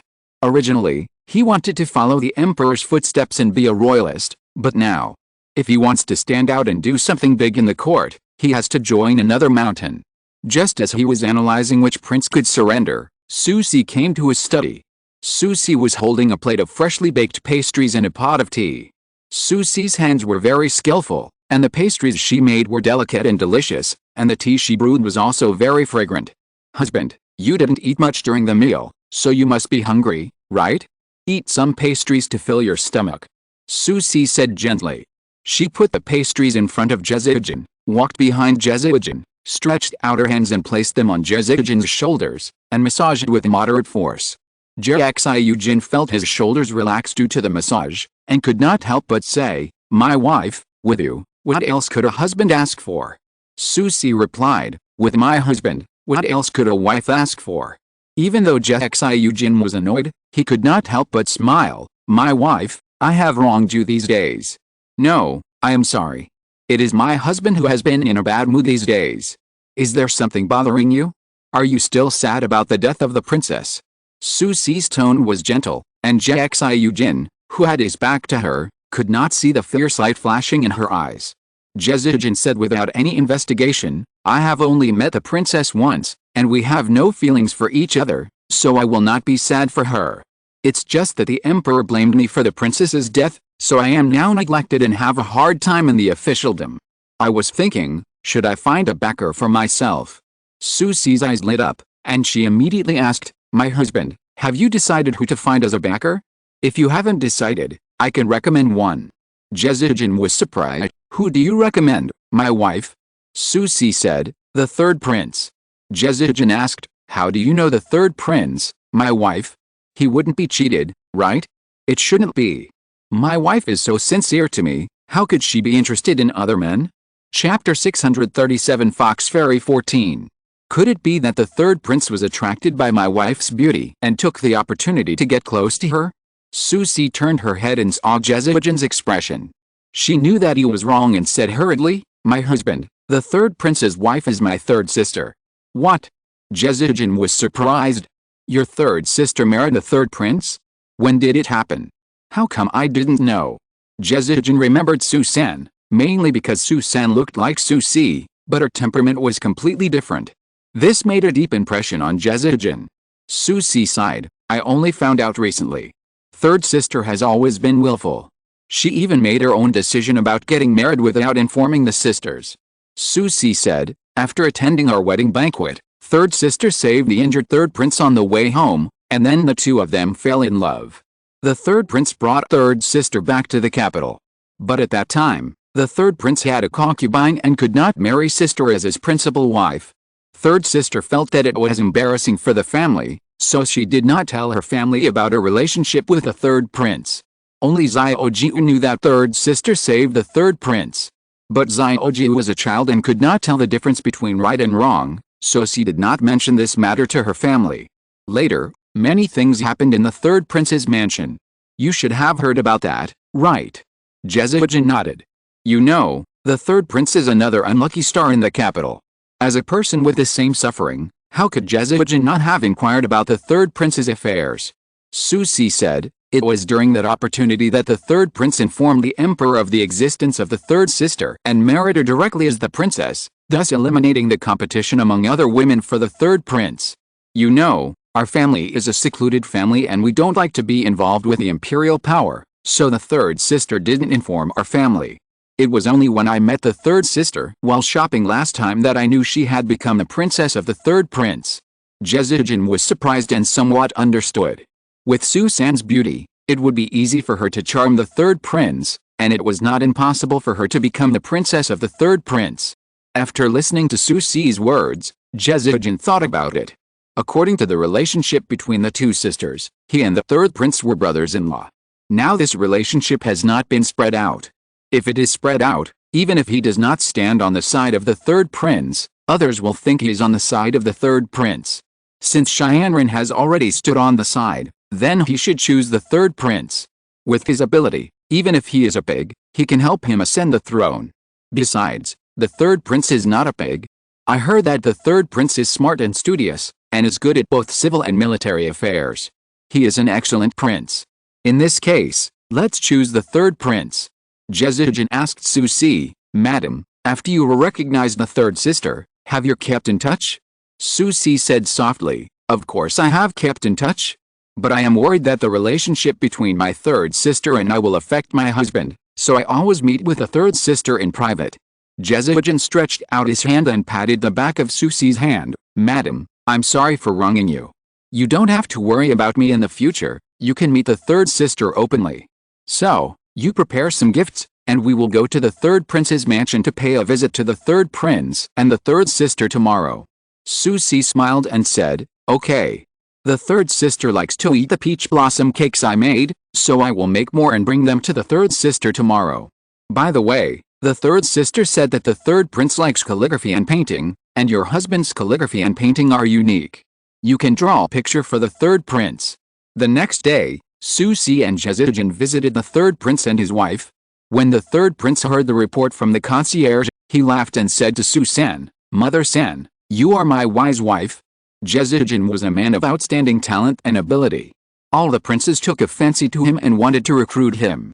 However, because the emperor had high hopes for Jezujin and wanted to use him, they did not dare to compete with the emperor for him.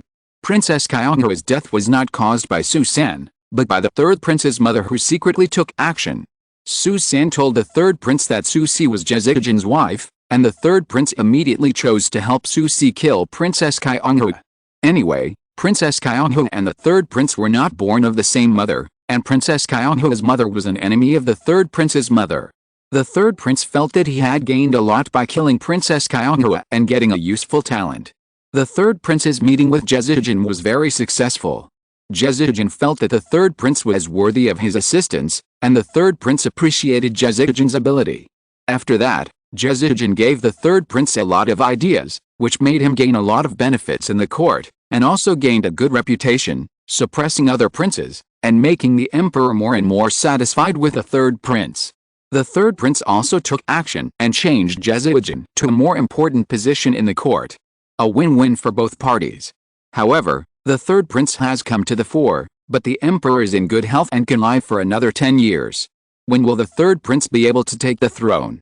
The third prince was worried, and Zhejian was also worried. Su San and Su Si were not worried. They were goblins and didn't care about human life at all.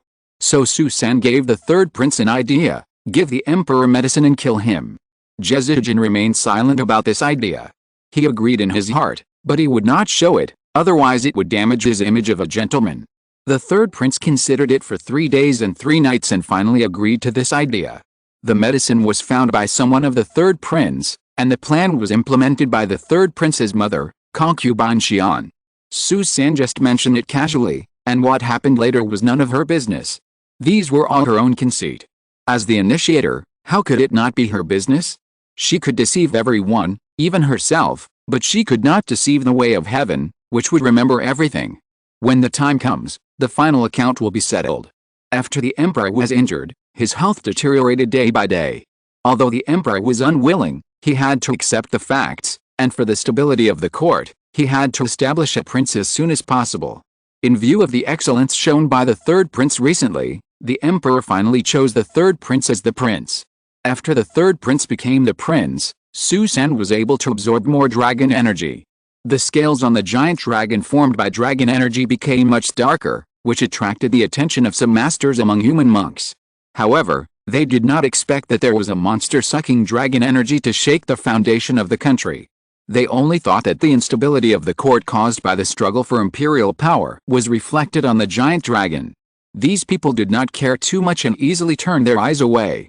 After being the crown prince for half a year, the emperor died. The crown prince ascended the throne and made Su San the queen. A monster actually became the queen. And this queen came here to absorb the dragon energy. The giant dragon over the capital became illusory, bound by the evil energy all around, struggling to break free. If this continues for a long time, the dragon energy of this dynasty will be completely absorbed by the monster, and without the dragon energy, the world will be in chaos. Chapter 638 Fox Fairy 15. This time, the masters among the monks finally discovered the abnormality of the dragon energy. The monks could not tolerate the monster stealing the dragon energy, and a large number of monks came to the capital. At this time, Zhejian, who was in power and was about to show his strength, suddenly fell ill. The disease was so severe that even Su Si tried to treat Zhejian with magic, but it was useless. 3 days later, Zhejian died of illness. After Zhejian died, Wang Wuxing returned to heaven and immediately understood why he returned to heaven so quickly. As Wang Wuxing, he came to the world to help Zhou Yixing. What was the result? He was seduced by a fox spirit with beauty and became the wife of the fox spirit. This is not a big deal. Other gods have also been involved with monsters. There is nothing shameful about having a fox spirit wife, and he was just a mortal at that time and could not see the real person of the fox spirit. The most hateful thing is that he was used by the fox spirit and actually helped an evil dragon, killing Zhou Emperor, so that Zhou Emperor did not complete the tribulation and return to his position early. It was to the abominable. At this moment, Wang Wuxing wished that he could strangle Su Si, the vixen, to death with his own hands, and strangle himself as a mortal. Wang Wuxing stood up and went to the residence of Li Gong and Danmu, the mortal world. Although Su Si was a little sad that Zhejian died so soon, she was still happy in her heart. Zhejian will take care of his wife after he recovered as Wang Wuxing, right?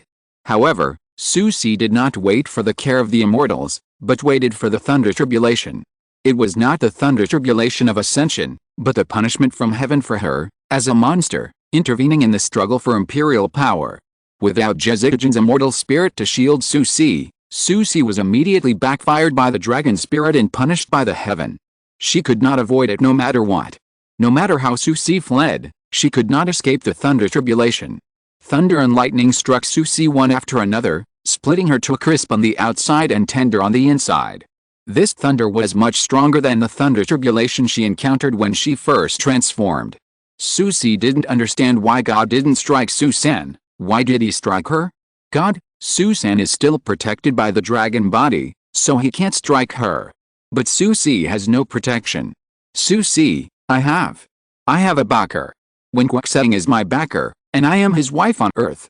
Lei Gong and Dian Mu showed their faces from the clouds. It was Wen Guoxing who asked them to strike Su Qingni hard, and it would be best if Su Qingni, the vixen who ruined his plans, was struck to death.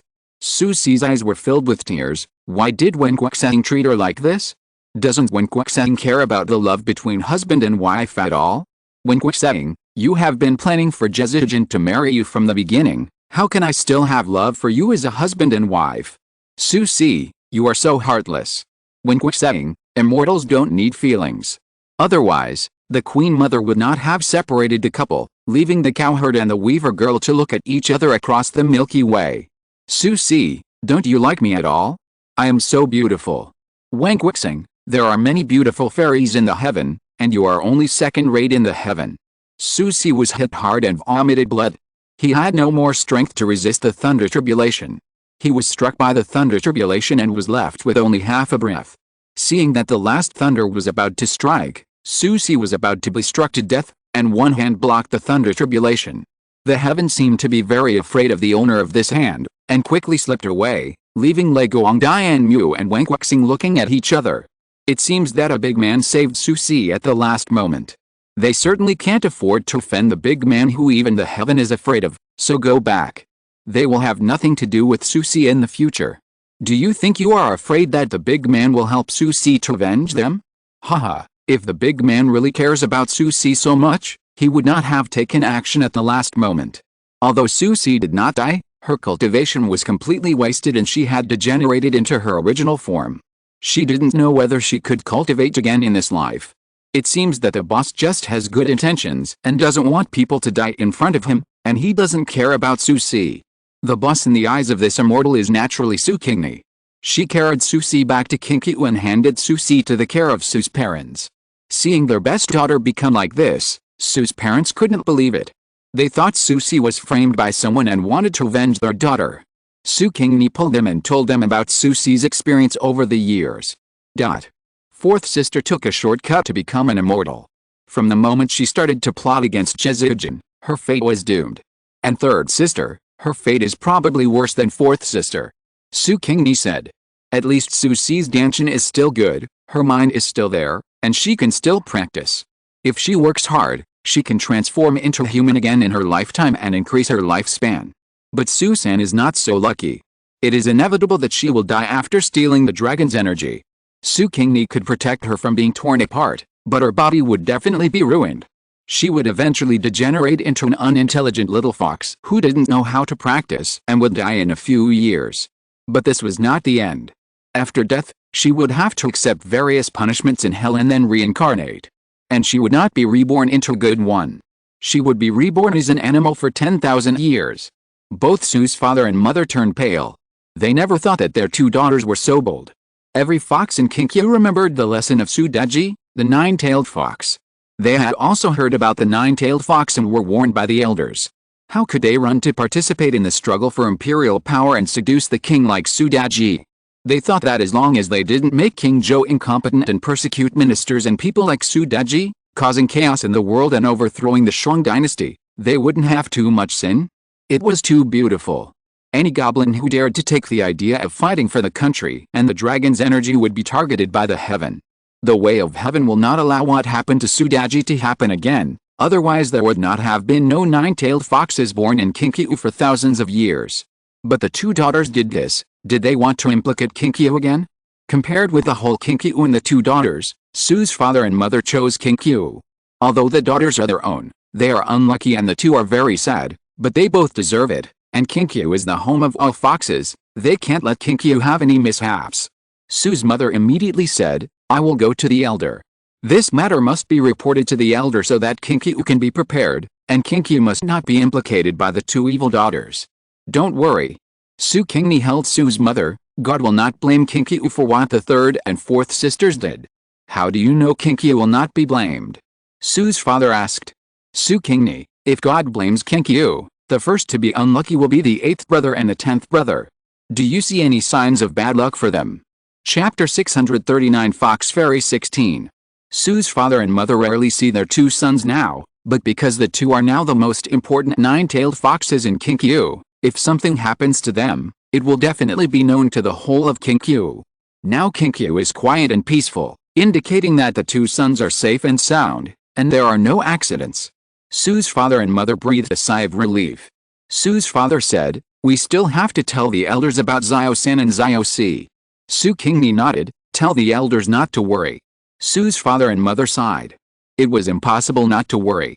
Now they just hope that they don't blame the Su family because of Su-san and Su-si. It shouldn't be. The Su family still has Su-ba and Su-shi. For the sake of their faces, the elders will not blame the Su family, right? Su's father and mother are not sure. The two took Su-si to see the elders together. After a long time, the two came back, but Su-si did not come back with them. Su's mother said that Su-si was driven out of Qingqiu by the elders. The couple was very sad, but Su-si did something wrong and deserved to be punished. Her mistake was too big. She was lucky to be able to save her life and practice. Su Qingni, it's all my fault. It has nothing to do with luck. Su Qingni returned to the capital.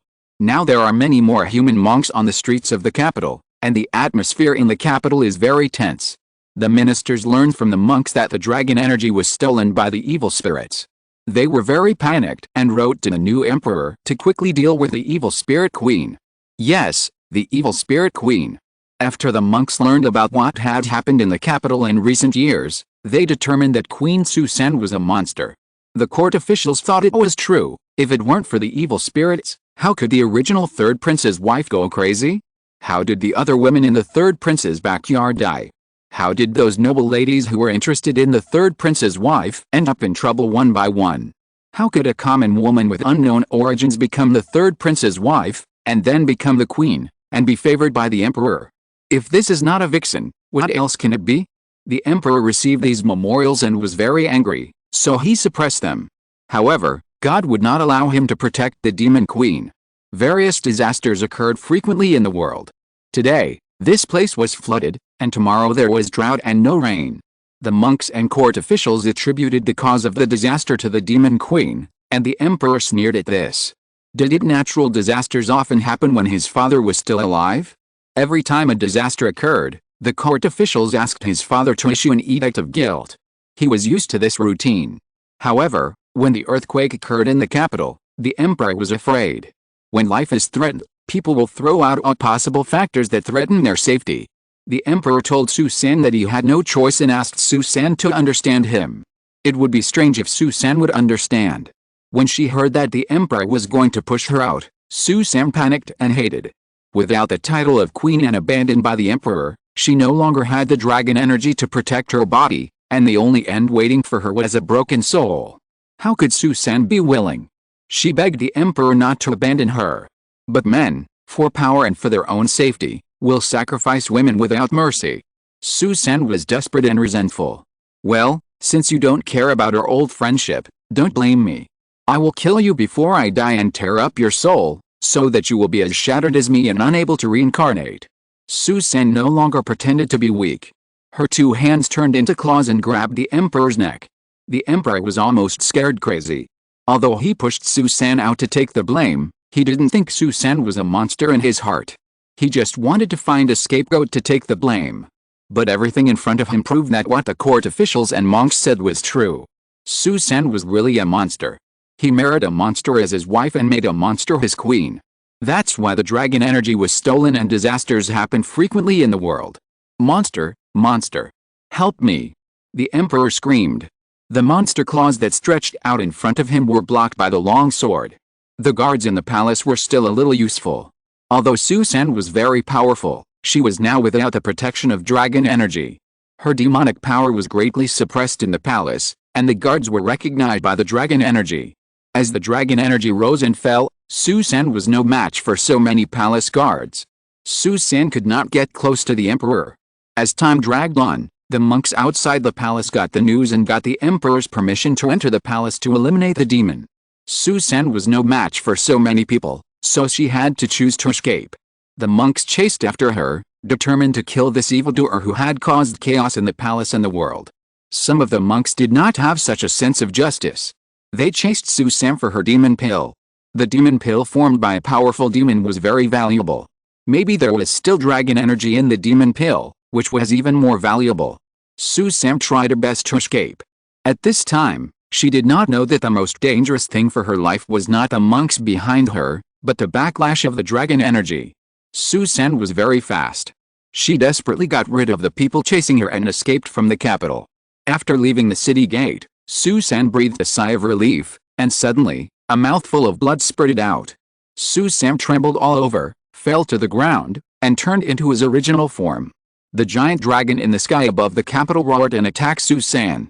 Su San could not resist or dodge, and was almost killed by the giant dragon. The dragon pounced again, and Su San's soul was torn into pieces by the dragon's claws. Just before the fragments disappeared, a pair of white jade-like hands collected all the fragments. The dragon took back the dragon spirit from the fox and returned to the sky above the capital. The fox demon pill was swallowed by the dragon's stomach, and the dragon's body became solid again, but the scales were still dull. There was no way, because the emperor in the current position relied on conspiracy to get to the throne and also bore the cause and effect of patricide. I think only when the current emperor stepped down can the dragon fully restore its previous appearance. The little hand collected the fox, which was only half breath left, and left with the fox. The monks chased to the outside of the city gate, but they did not see the fox or the fox's body. They only saw the giant dragon formed by the dragon energy becoming solid.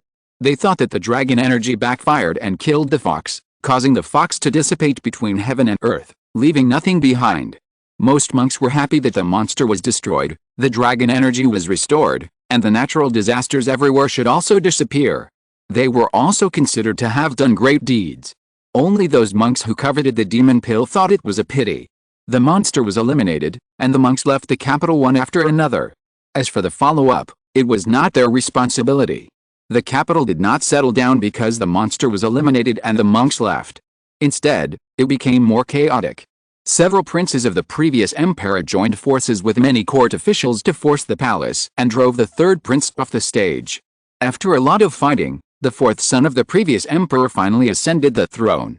The scales of the giant dragon formed by the dragon energy above the capital finally regained their luster. I think this fourth prince should be a wise ruler. Chapter 640 Body Swap 1. Su Qingni fed Su San a healing pill and injected her soul into her body. Su San was not as lucky as Su Si. Her soul was torn into pieces by the dragon. Although it is now gathered together, because her soul was greatly damaged, she has lost her intelligence. In the future, she can only be an ordinary fox without intelligence and cannot practice. Even if she reincarnates again, she will be an idiot. She needs to reincarnate at least 8 or 10 times to heal the injury of her soul and no longer be an idiot. Su Qingni sent Su San to Su Si. Su Si has started to practice again. Seeing Su San turned into an ordinary fox, Su Si's expression was very complicated, and she was a little relieved in her heart. Fortunately, she was luckier than Su San. At least, she still had a glimmer of hope, but Su San had nothing. Su Qingni only stayed in this world for 100 years before leaving. This time she got 3 pieces of the true spirit of the ancestor witch. In addition to the piece in the soul of her second brother-in-law, there was a true spirit fragment in the soul of the fourth prince, and there was also a piece in the soul of a human cultivator. The human monk was killed by a monster when he was saving people. When Su Qingni took away the fragments of the true spirit, she gave him a lot of merits, so that he would have smooth sailing and continuous opportunities in his next life, and eventually ascend to become an immortal. The second brother-in-law was just immortal, and he died naturally after 100 years. The second sister chose to abandon her fairy body, and her soul followed the second brother-in-law into the underworld, wanting to continue the fate of husband and wife with his second brother-in-law. Su Qingni took something from the second brother-in-law's soul, so naturally she had to help him achieve his wish. She signed a 3-life husband and wife relationship with his second brother-in-law and the second sister, and sent them into reincarnation. In the next 3 lives, they will become husband and wife. After 3 lives, whether they still have the fate to become husband and wife depends on how deep their own feelings are. I am crossing the dividing line of a world again. Accepting the memory of the original body, Su Qingni sighed and gave some merits to the original body that had entered the underworld. In fact, this body is not the original body. The original body encountered a bizarre thing and committed suicide in despair. The original name is Su Yi, the daughter of the wealthy Su family, with a father, mother and brother. The family is rich, and she has received a good education since childhood. Although her father is busy with work, her mother is keen on foreign affairs, and her brother is studying abroad, the girl does not have a deep relationship with him. But the girl is still happy. After all, the girl has never lacked money. When Su Yi was in high school, she made an engagement with Zheng Fihang, the young master of the Zheng family. Although the two families are a business marriage, Su Yi likes Zheng Fihang very much. Zheng Fihang is handsome and excellent in sports and learning. He is the prince charming in the hearts of all girls in the school and the school grass. The girl is in love and fell in love with Zheng Fihang before she got engaged. However, Zheng Fihang did not like the girl. He thought that the girl was as spoiled as other rich girls, not his type. He liked gentle and kind but tenacious. Well, that is the character setting of the heroine in the CEO article. The girl often chased after Zheng Fihang, which made Zheng Fihang a little annoyed. However, because of the orders of his parents at home, Zheng Fihang had to tolerate the girl. Although the girl knew that Zheng Fihang didn't like her, she was not sad. Anyway, they would definitely get married in the future. She believed that they would fall in love with each other over time. However, the girl had no chance because of a bizarre incident. When the senior year of high school just started, in addition to a car accident, the girl and another girl from the same school, Li Qingni, were involved in the car accident at the same time. The two were not seriously injured, but just fainted. However, after Su Yi woke up, she found that she had changed her body and turned into Li Qingni. After reading too many online novels, Su Yi quickly sorted out her thoughts. The car accident caused her and Li Qingni to exchange bodies. After Su Yi woke up, she wanted to find Li Qingni and wanted to find a way to let the two exchange their bodies back. However, she wanted to exchange back, but did Li Qingni want to? No. Li Qingni was just a girl from an ordinary family. The conditions of her family could only be described as poor. Her parents sold fruits in the vegetable market. There was also a younger brother in the family. When she had money, her parents also used it closely for her younger brother. Li Qingni's material life has never been satisfied. Suddenly, she became rich and enjoyed a life that she could not enjoy before. How could Li Qingni be willing to live the poor life before?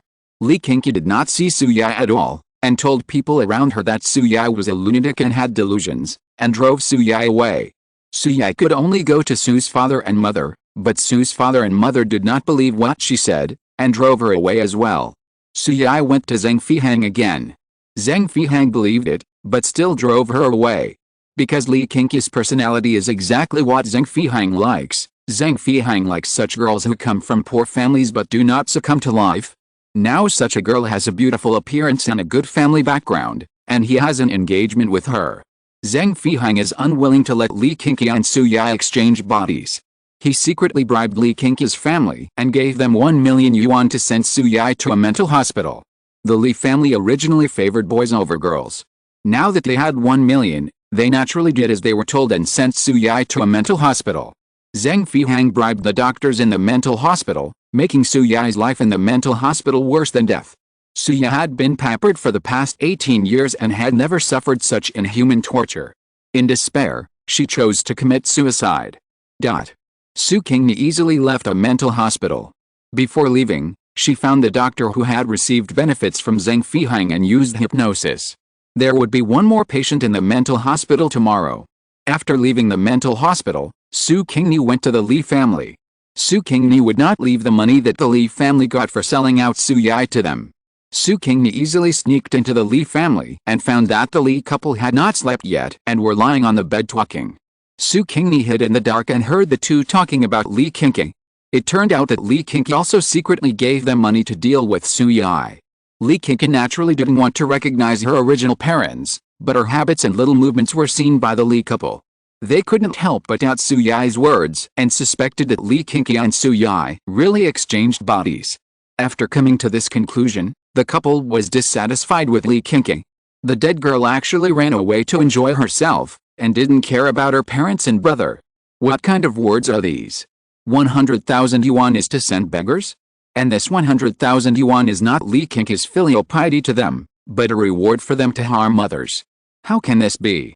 We must ask the dead girl how much money she wants. If you're listening to this novel on a channel other than Fanfic World, it means they downloaded and uploaded it without effort. We cordially invite you to visit our channel, Mundo Fanfic Novelis. There you'll find the original version of this story and you can explore many other novels of various genres. We're waiting for you to immerse yourself in a world of incredible novels. Chapter 641 Body Swap 2. Listening to the couple greedily discussing how much money to deduct from Li Qingqi, Su Qingni's mouth curled up. Evildoers will always be punished by evildoers. Li Qingqi wanted to use the hands of the Li couple to harm Su Yi, but the Li couple saw through her true nature and entangled her. Haha, what will happen to them next? Will Li Qingqi always be the cash machine of the Li couple, or will Li Qingqi go all out and bribe other people to get rid of the Li couple? Su Qingni thinks the subsequent plot is worth looking forward to, but she doesn't want to watch it now. Her identity is unfavorable at the beginning, so she has to leave this city. However, it is never too late for a gentleman to take revenge, and she will return to this city one day. At that time, she will settle accounts with Li Qingqi and Zheng Fihang. Especially Zheng Fihang, sending an innocent girl who loves him to a mental hospital. This person himself has mental problems, right? Wait, one day, Su Qingni will also send Zheng Fihang to a mental hospital. Su Qingni found out the 100,000 yuan that Li Qingqi had given to the Li family. This was the money that the two had just received today and had not yet deposited in the bank, which was a good bargain for Su Qingni.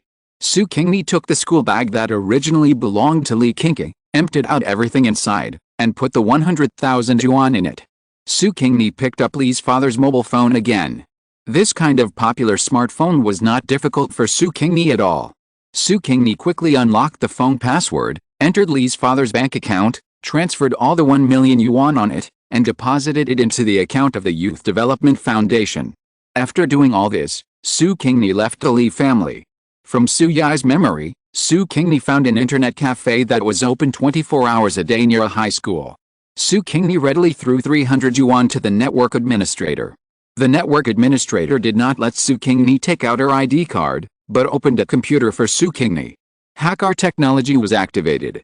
Su Qingni first entered the database of the relevant department, arranged an identity for herself, and applied for expedited production of a new ID card and passport. Now, without Li Qingqi's ID card, she was no longer an illegal resident. After opening a bank account for herself, Su Qingni started doing her old business, making money with hacking technology. She successfully completed a business and earned 5 million. Su Qingni left the internet cafe. It was already 1 or 2 o'clock in the middle of the night. There was no one on the street, only an occasional car passed by. Su Qingni stood on the side of the road and waited for about 10 minutes. A taxi stopped in front of Su Qingni. This was the taxi Su Qingni called on the internet. Sitting in the back seat of the car, Su Qingni closed her eyes and rested her mind. The destination had been told to the driver on the internet, so she didn't need to say it again. The car started, and Su Qingni seemed to be asleep, but she was actually practicing with her eyes closed. This world can still be practiced. Although it is already the end of the law era, there should be so-called Zuinman masters. Su Qingni even suspected that Su Yi and Li Qingqi exchanged souls and bodies, and it was the work of Zuinman people. This is also the main reason why Su Qingni left City A. She entered this world with less Yuanshan, and now her body has no strength to fight against the Zuinman master hidden in the dark. Only by leaving first and accumulating strength can she take revenge. The taxi driver saw the face of the passenger from the rearview mirror. This is a young and immature girl who looks pretty good. She has no defense and falls asleep as soon as she enters the car. Isn't she afraid of what I will do to her? Su Qingni sneered, of course not. Although she can't deal with Zuinman masters now, it is still easy to deal with an ordinary person. Fortunately, The driver didn't have any bad intentions, otherwise Su Qingni really wouldn't mind letting the driver disappear from the world, so that there would be one less midnight demon in the world. The place Su Qingni was going to was Linchi, but it was only about an hour's journey away. Su Qingni found another internet cafe and contacted a taxi to go to the next city. After changing cars 5 times in a row, Su Qingni came to a small county town 300 kilometers away from City A. This small county town is the address on Su Qingni's new ID card. When the taxi stopped, it was already dawn. Su Qingni gave the driver 3 times the pay and got off the car. The taxi drivers who took Su Qingni this night were all very happy.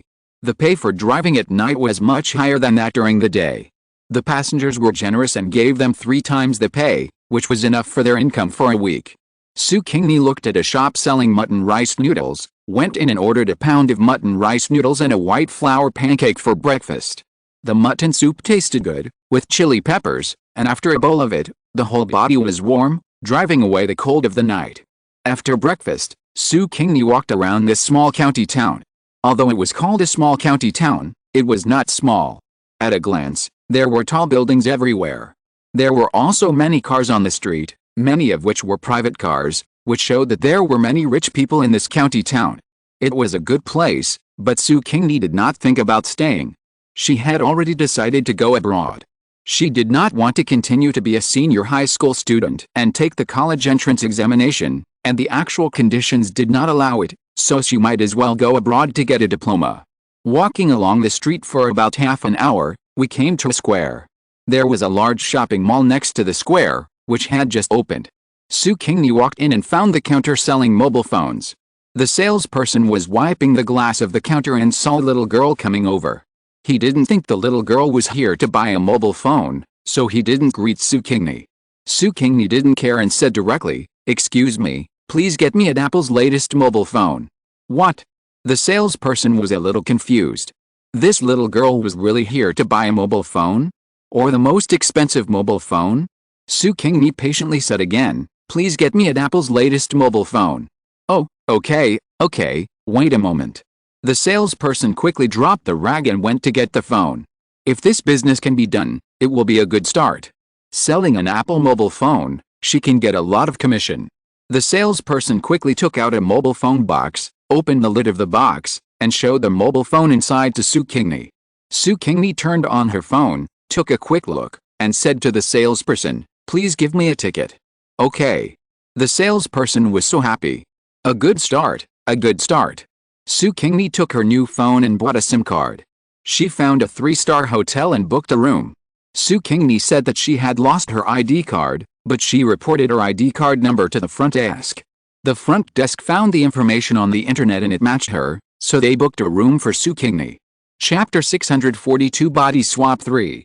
Su Qingni stayed in the hotel for 3 days. During these 3 days, she did not go out. She ordered takeout for food.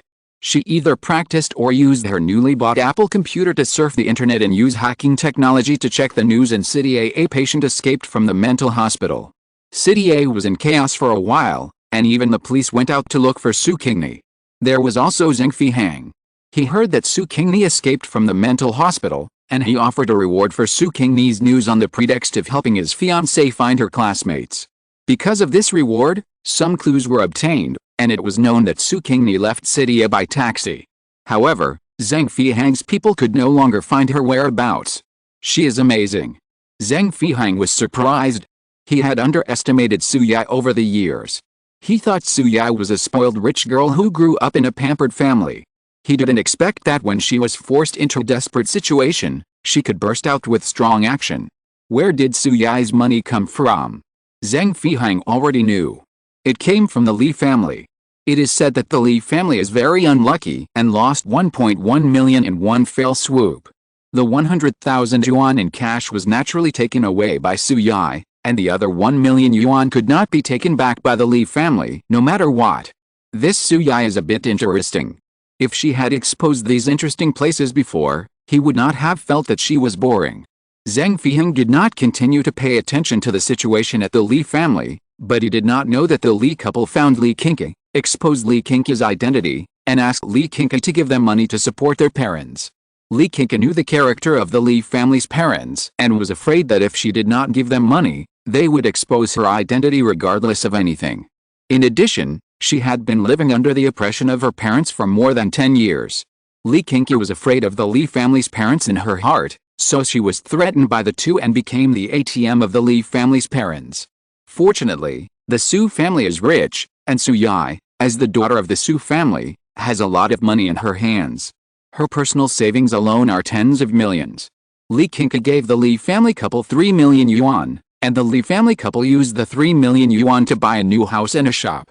After that, they went to Lee Qingni wherever they needed money, and Lee Qingni became their ATM. Sooner or later, Lee Qingni would not be able to stand being treated as an ATM, but she didn't know when she would take action against her former parents. Su Qingni looked at the news happily, and 3 days passed in a blink of an eye. Su Qingni went to the Public Security Bureau in the county and got a new ID card and passport. Su Qingni could finally take the train and plane. She bought a high-speed rail ticket and left the county. Su Qingni came to a coastal city in the south. It was a second-tier city, but it was close to a special zone city and the economy was still very developed. Su Qingni temporarily settled in the city and applied for foreign universities online. Su Qingni had applied for a foreign university once in a certain world, and she was very familiar with the process in the middle. In just 2 months, Su Qingni received an admission letter from an Ivy League university abroad. After packing up her simple gift, Su Qingni flew abroad. The university that Su Qingni attended was the University of Southern California, or USC for short. It is the oldest top private research university on the west coast of the United States and a world-renowned institution of higher learning. Its School of Cinematic Arts, School of Music, School of Communication, School of Public Policy, School of Medicine, School of Architecture and School of Multimedia are all among the best in the United States. Su Qingni chose the School of Cinematic Arts. She has traveled through many worlds and has been involved in several worlds of the entertainment industry, but she has never systematically studied film art and performance-related knowledge. Now is the right time to learn. The School of Cinematic Arts at USC has a very close relationship with Hollywood. Many Hollywood directors graduated from USC. There are often famous directors who come to USC to teach students, and USC students have more opportunities to enter Hollywood for internships than students from other schools. Su Qingni has never thought about making a name for herself in Hollywood. This place is not so good for Orientals. If Orientals want to make a name for themselves, they have to work very hard. Su Qingni does not have much ambition in this world, so she is not as active as other students.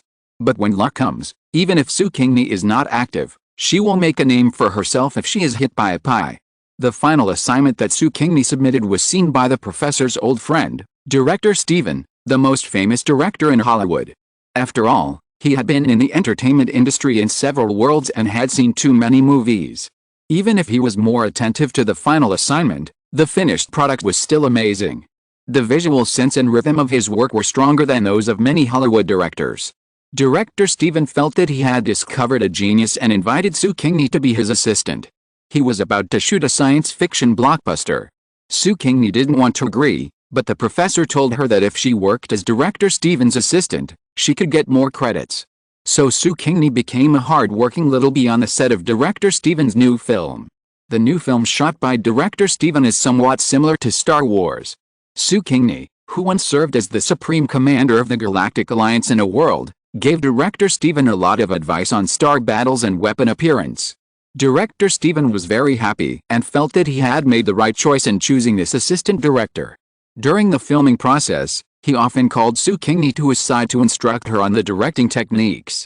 Su Qingni was very grateful for Director Steven's advice and gave more back to Director Steven by telling Director Steven some directing theories she had seen from other worlds. Director Steven was overjoyed. He thought that these theories were all thought of by Su Qingni, and he thought that Su Qingni was a genius. He wanted to give this student, yes, a student. Director Steven had already accepted Su Qingni as a student and became Su Qingni's graduate tutor. Well, Director Steven is a nominal professor at the University of Southern California, an opportunity to direct independently. On this day, Director Steven called Su Qingni to his side and gave her a script. ABC company wants to make a horror movie, and I recommended you to them. Director Steven said. ABC Films is a small and medium-sized film company in Hollywood. It has only been established for 3 years, but it has made several profitable movies. And director Steven is one of the shareholders of ABC Films. Thank you, teacher. Su Qingni took the script. This was director Steven's kindness and his love for his students. How could Su Qingni refuse? She opened the script and looked at it, frowning. This was a horror film with a bit of suspense, but... Chapter 643 Body Swap 4. This is a horror film with a bit of suspense, but there are too many films like this in Hollywood, and it doesn't have much characteristics. Even if the director's shooting technique is good, it can't attract too many audiences. Why? Don't you like this script? Director Steven said, I don't like this script very much, but most horror movie scripts are like this. Today's horror movies are too stereotyped and there's nothing new. Su Qingni hummed, and she had no intention of hiding her thoughts from director Steven. Su Qingni said to director Steven, Teacher, is it okay if I write a script myself and then shoot it? Of course. Director Steven smiled, do you have any good ideas? This is it, Su Qingni said, what connects the whole story is an invisible and intangible god of death. Death? Steven frowned, do you want to shoot a thriller like Ghosts? No. Su Qingni said, although the god of death runs through the whole film, he will not appear in the sight of everyone, including the audience. There are always various accidents in life that take people's lives, such as plane crashes, car accidents, building collapses in public places, gas explosions. These accidents will kill people. But what if before the accident, someone dreams of these accidents happening, and dreams that someone will die, so that he and his friends can escape the accident? Director Steven became interested, staring at Su Qingni with burning eyes, waiting for her to continue. Su Qingni, these people who escaped death are not really dead. The god of death has already issued them death notices. They will die one after another under various accidents arranged by the god of death. Su Qingni was talking about the setting of Final Destination that she had seen. Su Qingni thought the setting of this movie was great. This invisible enemy and psychological terror were the most frightening. Of course, she would not follow the plot of Final Destination. She only adopted its most important setting. Director Steven was very excited and shouted, Oh, Su, this setting is great, you are a genius. Oh, teacher, this setting is not something I came up with. I know a talented person, but unfortunately he is not on this world. Oh my god, is this person dead? I still want to see him. Su Qingni spread her hands, you can't see him. Director Steven was a little disappointed, but then he regained his excitement, but fortunately he told you this setting. Dear Su, please write the script quickly. I can't wait to see this setting become a movie. Yes, teacher. Su Qingni agreed. A week later, Su Qingni obtained investment from ABC Films and began filming Final Destination. Half a year later, Final Destination was released and received great praise, with box office rising all the way. Su Qingni, a new director, was taken seriously by Hollywood bigwigs. If she wanted to make a movie again, she would not be afraid of no one investing in her. Su Qingni sold the subsequent copyright of Final Destination to ABC. She has not decided to make a new movie yet, nor is she in a hurry to make a new movie. Apart from the two tasks of finding the extremely yin land and the true spirit of the ancestor witch, she now travels through the world to enjoy life. She doesn't want to be busy like an old dog. As for career, haha, no matter how strong the career is, can it be stronger than the former patriarch of a clan, stronger than the ancient gods? Su Qingni spends most of her time on campus, under the guise of studying, but actually to be lazy. Steven couldn't stand the students being so lazy, so he forced Su Qingni to be assigned a task and asked her to shoot a new movie. Director Steven helped Su Qingni build the crew, but Su Qingni had to handle the script herself. Director Steven was very sure of Su Qingni's ability to write scripts, and believed that Su Qingni's screenwriting ability was stronger than her directing ability. Director Steven even wanted Su Qingni to help him write a script. Su Qingni had to complete the task assigned by the teacher. So, the second movie was released, and Su Qingni's directing ability was further affirmed, and she had a certain status and fame in Hollywood. In this way, Su Qingni filmed one movie after another at the request of director Steven, and completely established her foothold in Hollywood and became a well-known director. Her reputation spread back to China, and Zhang Feihang and Li Qingke both saw Su Qingni's photos on the internet and recognized her. Li Qingke's face turned pale. She didn't expect Su Yi to become a world-renowned director. Is she that amazing? What should she do if she returns to China to expose herself? Li Qingqi was very worried and couldn't sleep for several nights in a row, which made Zheng Fihang sleep poorly. Zheng Fihang couldn't help but feel annoyed, and said, "Don't worry, Suyai won't reveal your identity. Now is a technological society, no one will believe in body swapping.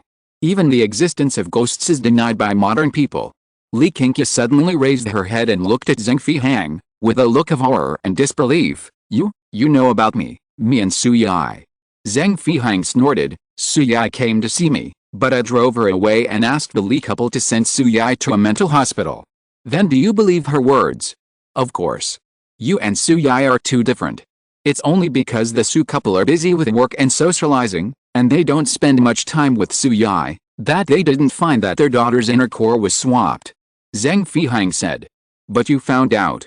Li Qingqi couldn't understand. "Then why didn't you expose me, and treated her so well and became a couple with her?" "Because I didn't like Suyai at that time, and your personality is exactly what I like." Zheng Fihang said, "I think you are more suitable for me with the shell of Suyai." Li Qingqi blushed, with joy on her face. "Is it because you like me that you didn't expose me and took action against Suyai?" "Yes." Zheng Fihang admitted that it was true, and he did like Li Qingqi. Even though Suyai has become much more interesting now, he does not regret choosing Li Qingqi. Li Qingqi was even happier, and the worries in her heart were eliminated. As long as Zheng Fihang stood on her side, she had nothing to fear from Suyai. And as Zheng Fihang said, this is a technological society, and no one would believe it if the soul and body were swapped. Zheng Fihang caught Li Qingqi's body that threw itself into his arms, and his eyes were fixed on the photo of Suyai on the screen of his mobile phone. This woman is really capable. She has obtained such a high social status. Will she come back for revenge? Chapter 644 Body Swap 5. What Zheng Fihang didn't know was that Su Qingni had quietly returned to China, preparing to take revenge on him and Li Qingqi. After several years of training, Su Qingni's strength has increased a lot. She is confident that her current skills can be stronger than the Zuinman master who asked her to exchange bodies with Li Qingqi. When Su Qingni returned to City A, the first thing she did was to investigate the secret Zuinman master. This time, Su Qingni did not use hacking technology, but used Zuinman skills to find people. She found several people from Zuinman, but Su Qingni did not find the person who plotted against the original owner. However, she learned some clues from those people from Zuinman. Following the clues, Su Qingni finally found the person behind the scenes. But this person is dead, and he died after exerting magic power that she could not bear and consuming all his vitality. Knowing who the person is and getting a little information about her, Su Qingni can investigate this person clearly. This woman is called Guanling, and she is Li Qingqi's biological mother. Another child swap. Like Su Xiao's adoptive mother in I Love Science World, Guanling swapped her own daughter with the daughter of the Li couple in order to prevent her daughter from suffering with her. Unfortunately, the swapped child was in poor health, and Guanling did not take good care of her, so the child died before he was 1 year old. Guanling didn't care about the poor child at all. She only had her own biological daughter in her heart and took care of her daughter in secret. When Li Qingqi was 3 years old, Guanling offended someone because of a business deal and was hunted down, so she had to leave City A. More than 10 years later, Guanling returned to City A to visit her daughter. At that time, her health had deteriorated greatly. Guanling was very angry when she saw that her daughter was not living a good life in the Li family. She originally wanted to teach the Li couple a lesson, but she heard Li Qingqi talking to herself. At that time, Li Qingqi was envious of Suyai. She was jealous of Suyai's background, her wealth, and her rich, excellent and handsome fiancé. Li Qingqi made a wish to the moon, wishing that she could become Suyai. Guanling regretted that she did not choose the right person at the beginning and did not exchange Li Qingqi and Suyai. Now, both of them have grown up, and it is impossible for Li Qingqi to become the daughter of the Su family. But her daughter's wish is to become Suyai, to become the daughter of a wealthy family. How can she, as a mother, not help her daughter to fulfill her wish? Guanling searched through the Zuinman skills in her mind and finally found a skill that can change people's souls. However, this skill has high requirements for the caster, and the price to pay is also very high, which will cost the caster half of his life. And if the caster's mana does not meet the requirements of the spell and forcibly casts the spell, then the caster will pay the price with all his life. Guanling thought that she would not live for many years, and for the happiness of her daughter, she was willing to sacrifice her few remaining lives. So, Guanling found out the whereabouts of Su Yai and Li Qingqi, and when they had some intersections, she cast a spell to create a car accident, and used this opportunity to exchange the souls of the two. The exchange was very successful, and Guanling also paid the price of her entire life. She immediately turned into mincemeat, and all her flesh and bones were absorbed by the exchange formation. From then on, there was no trace of Guanling in the world. Su Qingni laughed. What a great mother! What a great maternal love! For the happiness of her daughter, she can sacrifice her own life. But why should she sacrifice the lives and future of innocent people? Deprive others of their lives? This kind of maternal love makes Su Qingni sick. Su Qingni decided to let the staff of the underworld educate Guanling after returning to the underworld, so that she can learn to be a good mother. The biggest black hand died, and Su Qingni could not take revenge by herself, and she felt a little depressed. She originally wanted to take it easy and not take too much revenge on Zhang Fihang and Li Qingqi, but now Su Qingni has changed her mind. The daughter has to pay the mother's debt. Li Qingqi is the culprit of the whole thing, and Su Qingni doesn't want her to have an easy time. The Li couple is already dead, and Li Qingqi is the mastermind behind the scenes. She couldn't stand the Li couple treating her as an ATM, so she secretly hired a killer and killed the Li couple accidentally. Fortunately, Brother Li didn't know about Li Qingqi's body change, and Li Qingqi didn't let anyone kill Brother Li for the sake of their former brother-sister relationship. Brother Li has 2 houses left by the Li couple, and more than 1 million in savings, so he doesn't have to worry about his future life. Su Qingni sorted out the evidence that the Li couple did not die in an accident, but were murdered, and the evidence of Li Qingqi, the mastermind behind the scenes, was also ready, just waiting for the opportunity to send it to the police uncles. In order to lure out Guanling, Su Qingni used Zuinman magic to make friends with some people in Zuinman. 1 or 2 of them were high profile and were quite popular in the upper circles of City A. Su Qingni found one and gave him a magic weapon she made. This magic weapon can see ghosts and people's souls. It is a very remarkable magic weapon for people in Zuinman. Su Qingni gave this magic weapon to that person, and the only requirement was that this person should use a mirror to look at Li Qingqi in public and let others see that Li Qingqi's soul is not consistent with her appearance. This person naturally agreed and left happily with a mirror. Su Qingni glanced at the calendar on the wall. In 10 days, Li Qingqi and Zhang Fihang will hold their wedding. As a marriage between 2 very prestigious families in City A, this wedding was held very grandly. The 2 families invited many guests to attend the wedding, and almost everyone in the upper circles of City A came. Su Qingni put on makeup and sneaked into the banquet hall. She stood in the corner, looking at the bride and groom and their parents standing in the middle of the banquet hall being congratulated, with a smile on her lips. At this time, the Zuinman master who received a gift from Su Qingni came forward. Seeing this Zuinman master, Zhang's parents and Su's parents' eyes lit up, and they greeted the Zuinman master very warmly. Master Li, thank you for taking the time to attend the wedding of the younger generation. Master Li smiled and responded to Zhang's parents and Su's parents. His eyes swept over the bride and groom, and his brows frowned. Zhang's father and Su's father saw Master Li's reaction, and their hearts skipped a beat, and they had a bad premonition. Zhang's father hurriedly asked, Master Li, but what's wrong with these 2 children? Could it be that these 2 people are not compatible and should not get married? Nothing. Master Li said this, but his brows were getting tighter and tighter. Master Li, if there is anything wrong, just tell me. It's just a small gift, not a respect. Zhang's father hurriedly took out a big red envelope from his arms and stuffed it into Master Li's hand. Chapter 645 Body Swap VI. Master Li took the red envelope and put it in his pocket. Father Su also took out a red envelope and handed it to Master Li. These red envelopes were packed by them for the 2 newlyweds. The value inside was not small, but in order to win over and please Master Li, the 2 gave it without mercy. Master Li spoke in the target that Father Su and Father Zhang expected. Mr. Su, you are the father of the bride, don't you feel that the bride is different from before? Zhang Fihang and Li Qingqi's hearts skipped a beat. Could it be that Master Li saw something? No. This should be a liar who came to cheat their 2 families out of money. The matter of soul and body exchange is so incredible that no one can see it. Let's take a step back and say that even if Master Li has some ability and sees it. But what evidence does he have? As long as they don't admit it, the Zheng family and the Su family can't do anything. Father Su and Mother Su looked at each other. What's different about their daughter? It seems that there is no difference. At most, their daughter is much more sensible and no longer as arrogant as before. The two thought it was the credit of love. Father Su shook his head. Master Li sighed. He didn't expect that there are still parents who neglect their children so much. Master Li simply said directly, the soul of the bride is different from the body. What do you mean? Father Su didn't react for a while.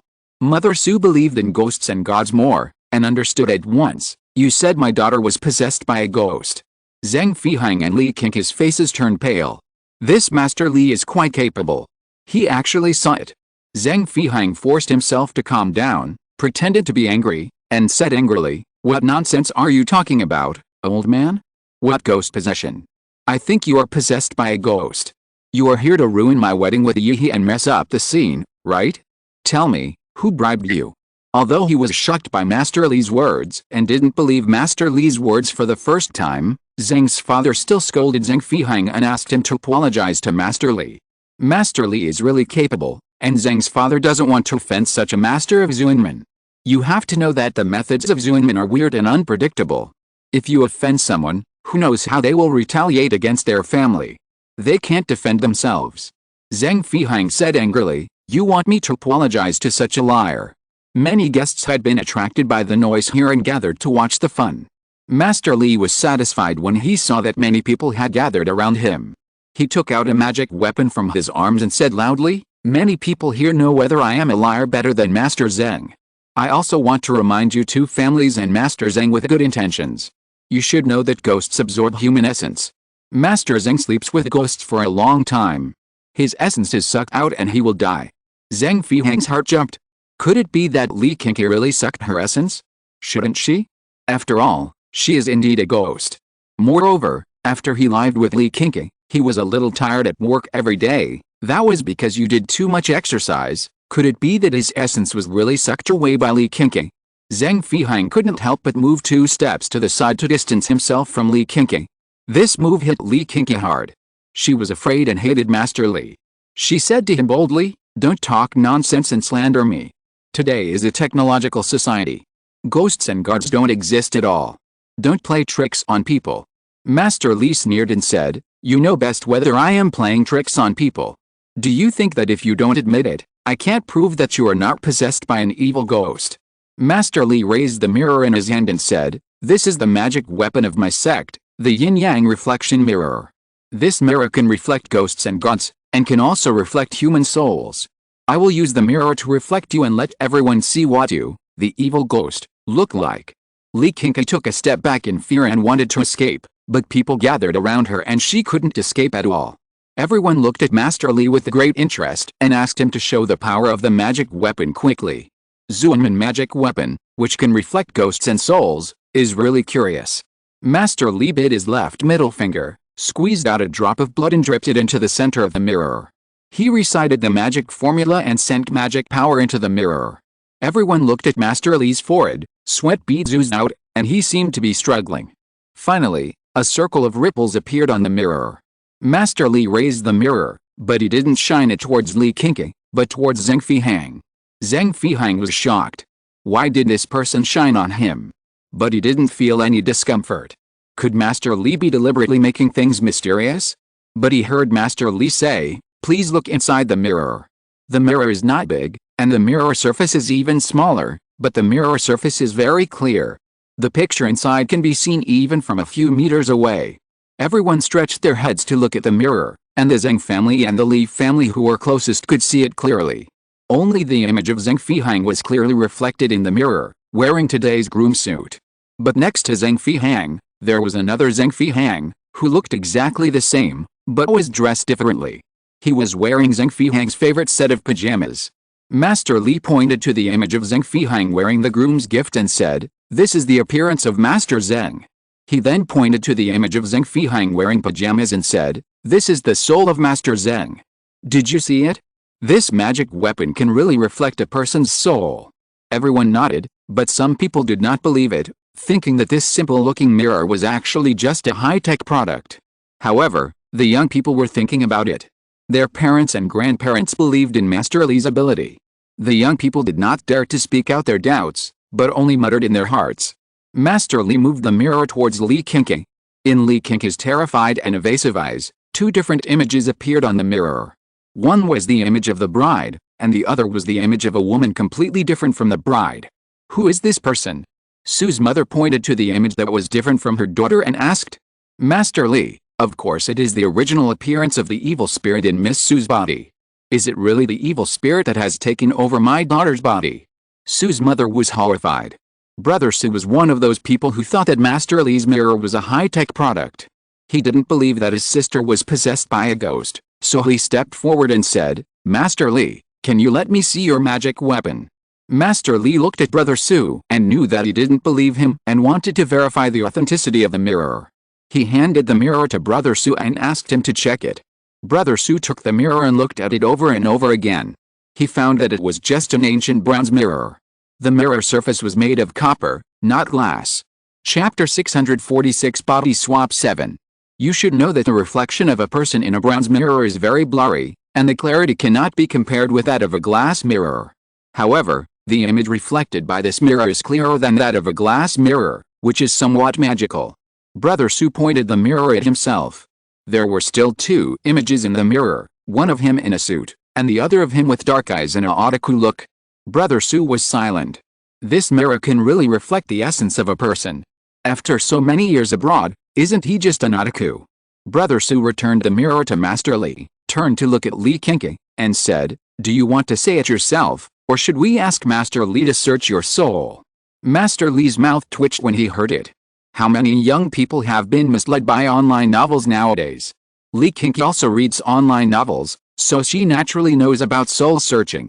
The book says that soul searching will turn the person being searched into an idiot, and she was completely scared. No, don't search my soul. Li Qingni screamed. Her performance confirmed what Master Li said, that the youngest daughter of the Su family was really possessed by an evil spirit. Zhang Feihang couldn't help but sigh. His mind was turning rapidly, trying to find a way to get out of this matter. If I don't search your soul, then you confess yourself. Tell me, who are you? Why did you get into my sister's body? Brother Su asked sternly. Li Qingni completely collapsed and had to tell the truth. I am Li Qingni, and I don't know why I exchanged bodies with Su Yi. Wow.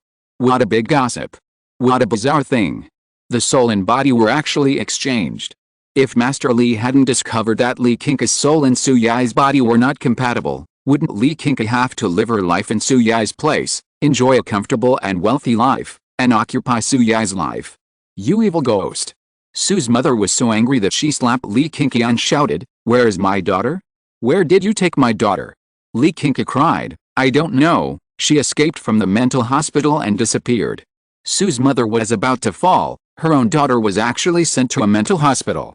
Father Su supported Mother Su, turned to Master Li and asked, Master Li, can you exchange my daughter's soul with this woman? Master Li shook his head. How could he have such strength? Master Li only said, The daughter is gone, only this woman, there is no way to exchange her back. Father Su sighed, and eldest brother Su said, Dad, I will ask someone to find my sister. Zhang Feihang rolled his eyes and did not say that the world-famous director was Su Yi. Even Su Yi's own parents and brother couldn't stand her, why should he say it? Humph, even if Li Qingni's identity was exposed, Su Yi would not be able to return to the Su family. Li Qingni had completely collapsed, and did not say that Zhang Feihang knew the inside story and helped her clean up. I don't know if she was expecting Zhang Feihang to save her or if she really had a mental breakdown and forgot that Zhang Feihang knew the truth. The wedding naturally could not go on. Zhang's father and Su's father respectfully sent Master Li away. When Master Li said that using the yin-yang mirror would cost him a lot of effort, they both said they would compensate Master Li. Master Li was very satisfied. Not only did he get a top-grade magic weapon, but he also earned a lot of money on this trip. The guests left one after another. Zhang Feihang walked to the lounge in an irritable mood, lit a cigarette, and was about to smoke when a figure stood in front of him. Zhang Feihang raised his head and saw a familiar face, and he understood it all at once. It's you. You arranged everything today. It's me. The visitor nodded. Are you satisfied with the gift I gave you? Zhang Feihang suddenly threw the lit cigarette at the visitor's face. "You lunatic." The visitor, Su Qingni, slightly turned her head to avoid the cigarette, and said sarcastically, "I have lived in a mental hospital for a while, am I not a lunatic?" "Humph." Zhang Feihang snorted coldly. He knew that Su Qingni said this to mean that she knew that he was the person behind sending her to the mental hospital. Su Qingni had settled accounts with Li Qingqi, and now she came to settle accounts with him. "What do you want?" Zhang Feihang asked. He was not afraid of Su Qingni, and he didn't think Su Qingni could do anything to him. He was not Li Qingqi, he was the young master of the Zhang family. With the Zhang family, even the Su family would not allow Su Qingni to deal with him. It's a pity that Su Qingni is not Su Yai. She doesn't care about the Su family at all, and has never thought about returning to the Su family and becoming the eldest lady of the Su family. "Not much? But I'll just invite you to visit a mental hospital," Su Qingni said. Zhang Feihang sneered. With the power of the Zhang family, Su Qingni's wish was just a luxury. However, the next moment, his mind was attracted into a pair of bottomless eyes. After hypnotizing Zhang Feihang, Su Qingni left. She used hacking technology to sweep away the traces of her sneaking into the banquet hall and the lounge, ensuring that no one would find her. The Su family took Li Qingqi away. Although Li Qingqi was not their daughter, the body she used was that of the Su family's daughter. The Su family didn't know how to deal with Li Qingqi. They couldn't just kill Li Qingqi, but they didn't want to keep Li Qingqi in the Su family to be an eyesore, and they didn't want Li Qingqi to stay in the Su family to enjoy the good life. In the end, Brother Su came up with an idea and sent Li Qingqi to the mental hospital. Zhang Feihang also entered the mental hospital and became a neighbor of Li Qingqi. After the Zhang family separated from the Su family, they went to find their son, but found that their son was crazy.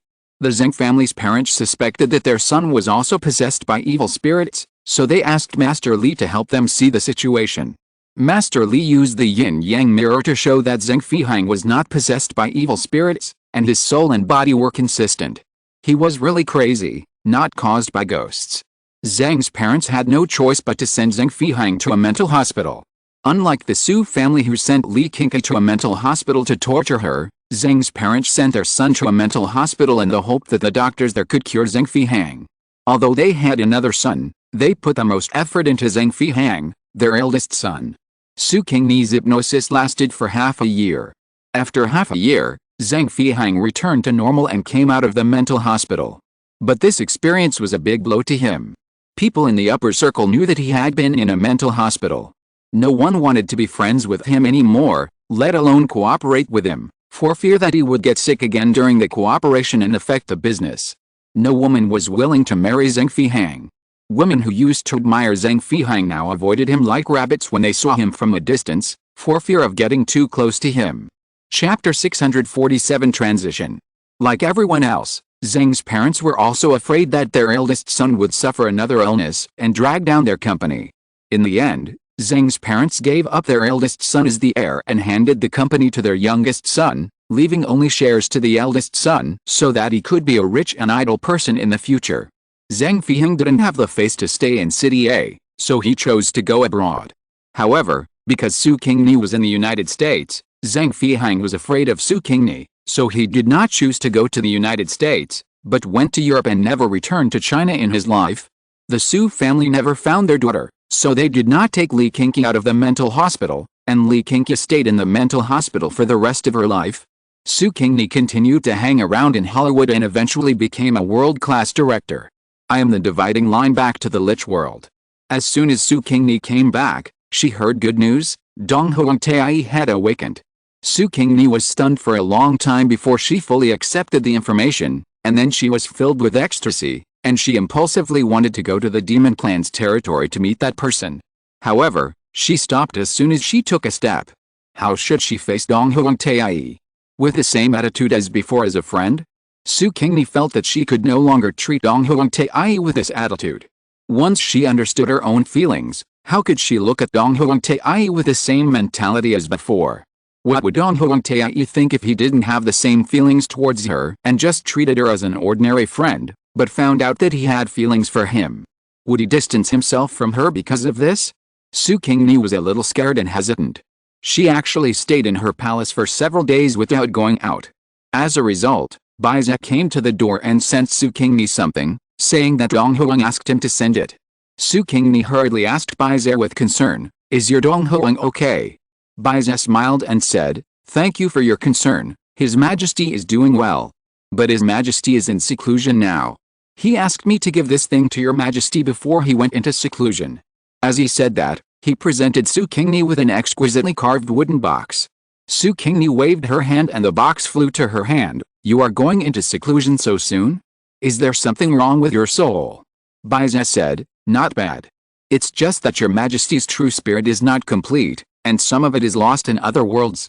Your Majesty has decided to go to those worlds to find the true spirit himself." Su Qingni was surprised. Dong Huang Tiai is also going to travel through time. The Lich realm is connected to the earth, so Baiza naturally knew what time travel was. After listening, he nodded and smiled. "Yes, maybe when your Majesty travels to other worlds, he can still see my Majesty. At that time, I ask your Majesty to take care of my Majesty." Su Qingni nodded in agreement and smiled. "His Majesty Dong Huang is very powerful, much stronger than me. If we meet, I will ask His Majesty Dong Huang to take care of him." Baiza said, "It is up to your Majesty to take care of my Majesty. When my Majesty goes to other worlds, he has to seal his own soul. When the soul is sealed, my Majesty's memory will also be sealed." Su Qingni puzzled, "Why is that?" Baiza said, "I don't know about this, but your Majesty must have a deep meaning in doing this." Since it was Dong Huang Tiai's own idea, Su Qingni did not ask. Baiza did not say anything else.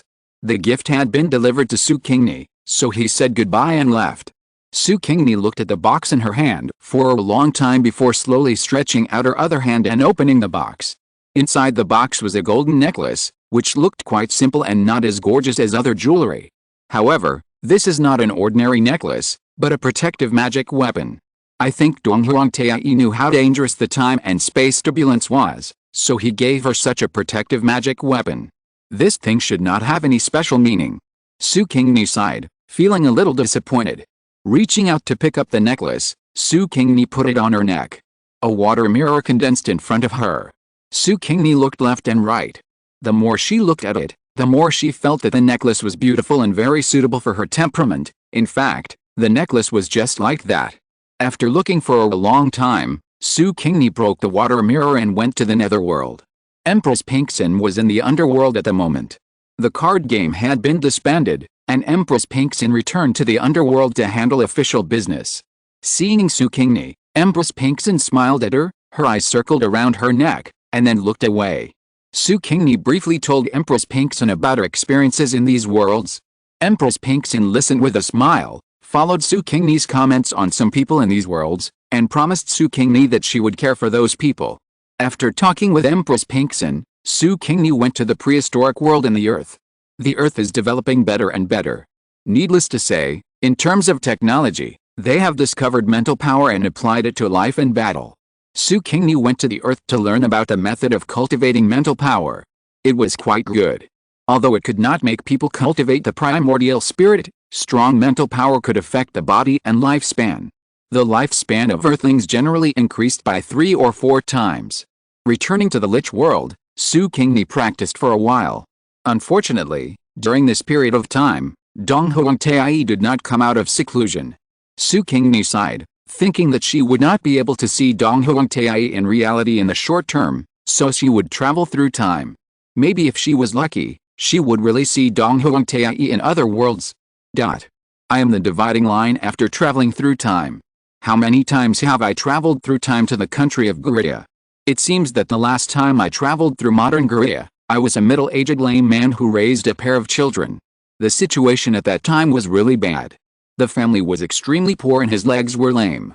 If it weren't for the original body's relatives who didn't like him very much and could get some money, the daughter at that time would have to drop out of school to support the family. And this time when I traveled through time to ancient Korea, the beginning was still quite miserable. The original body was an 8-year-old girl who had just become an orphan. The family didn't have much money, and they spent it all to handle the funeral of their parents who died unexpectedly. Now there are only her and a pair of brothers and sisters left in the family, and there is no food in the family. The original body starved for 3 days and starved to death. The original body's elder sister, Su Qingni, is 14 years old this year and has grown into a little beauty. Seeing her younger brother and sister starving, the little girl made a decision in her heart. The original body heard in a daze that Su Qingni had found a human trafficker and wanted to sell herself for money to buy food for her younger brother and sister. Since Su Qingni was here, she would not let Su Qingni sell herself. From the original body's memory, it was learned that the human trafficker was to provide a source of goods for the fireworks land. How could Su Qingni let an innocent little girl fall into the fire pit by herself? The first thing she had to do after traveling through time was to make some money. If you're listening to this novel on a channel other than Fanfic World, it means they downloaded and uploaded it without effort. We cordially invite you to visit our channel, Mundo Fanfic Novelis. There you'll find the original version of this story and you can explore many other novels of various genres. We're waiting for you to immerse yourself in a world of incredible novels. Chapter 648, Palace Maid 1. Su Qingni stood up, but her hands and feet became weak, and she fell to the ground again. Touching her empty stomach, Su Qingni sighed helplessly. The most important thing now is not to make money, but to find something to fill her stomach. Getting up again, Su Qingni walked out of the low-thatched house. There must be no food at home, otherwise the original owner would not have starved to death. Among the three children, the elder sister Su Qingni and the 11-year-old brother Su Qingni were able to find work outside in exchange for a meal from the master's family, so although they were hungry, they would not starve to death. Only the original 8-year-old girl, no master was willing to hire her, so the little girl could only stay at home. The little girl was very sensible and considerate of her brothers and sisters. She knew that they could only have the strength to work after eating and that the food given by the master's family was not allowed to be taken away, so she never asked her brothers and sisters to bring food back to her. The village where the little girl lived was all thatched houses. It seemed that there was no rich family, so naturally she could not get food from these people's homes. Su Qingni walked slowly, her eyes sweeping over every place around her. Suddenly, she saw a field of dandelions. She immediately rushed over, pulled out a handful of dandelions, and stuffed the edible part into her mouth. Unprocessed dandelions were extremely bitter, but Su Qingni didn't care about the taste. She just wanted to fill her stomach quickly and get rid of her weakness. Hey, isn't this the little girl from the Su family? Why are you eating weeds? The women in the village were shocked when they saw Su Qingni's behavior. She must be starving. Someone said, not to mention this girl, her two brothers and sisters are also starving like two skeletons. No one wants them when they go out to find work. It was because the two of them said good things and asked for low wages that the master hired them. This dandelion is so bitter, but this child can eat it. No way, I'm starving, I eat everything. Will she get a stomachache? Who knows? But dandelion shouldn't be poisonous, right? Su Qingni ignored the women's discussions and just ate the dandelions in big mouthfuls. After processing, dandelions can be a delicious wild vegetable. It is because the citizens of the small country here do not know that dandelions are motherworts and do not know how to cook dandelions that Su Qingni can find such a large piece of food before she can no longer support herself. After eating about 6/10 of her stomach, Su Qingni stopped stuffing dandelions into her mouth. She stood up, and her body had recovered some strength, and her hands and feet were no longer weak. Su Qingni smiled shyly at the group of gossiping women, quickened her pace, and walked out of the village. Outside the village is an open space, except for the fields cultivated by farmers, there is wasteland. There are no mountains here, and even no mounds. If you want to go into the mountains to hunt and pick mountain delicacies for money, don't even think about it. There is no river outside the village, and the road to catch fish and sell them in the river is not accessible. Su Qingni scratched his head, and his hands were covered with oil and mud. Damn, how long has it been since the original body took a bath and washed his hair? It's so dirty. Su Qingni put down his hand with a wooden face and walked into the wilderness. Although there are no mountains, no mountain delicacies and mountain animals, there are still things to eat in the wilderness. Sure enough, after searching carefully in the wasteland for a while, Su Qingni found 2 nests of wild duck eggs. Su Qingni did not take more, and took out 3 from each nest. There were still several children left for the mother duck. Su Qingni immediately broke a wild duck egg and swallowed the egg liquid into her stomach. Her stomach felt more comfortable, and she felt full. This feeling, the original body has not experienced since the death of his parents. Putting the wild duck egg in her arms, Su Qingni wanted to go home. Although her stomach is full now, Her body is starved to death. Long-term hunger has caused her body to be very poor. Now she has only walked such a short distance, and her body can no longer bear it and needs a good rest. Of the 5 duck eggs in her arms, she kept 1 for herself to eat at night, and the remaining 4 were given to Su Qingni and Su Qingni, so that they can also have a snack and replenish their bodies. Although they can eat when they work outside, what good meals can the host family provide? Most of them were thin porridge, which could only fill people's stomachs. The food they ate every day was just enough to support their survival. They were so hungry that they became skeletons in the eyes of the women in the village.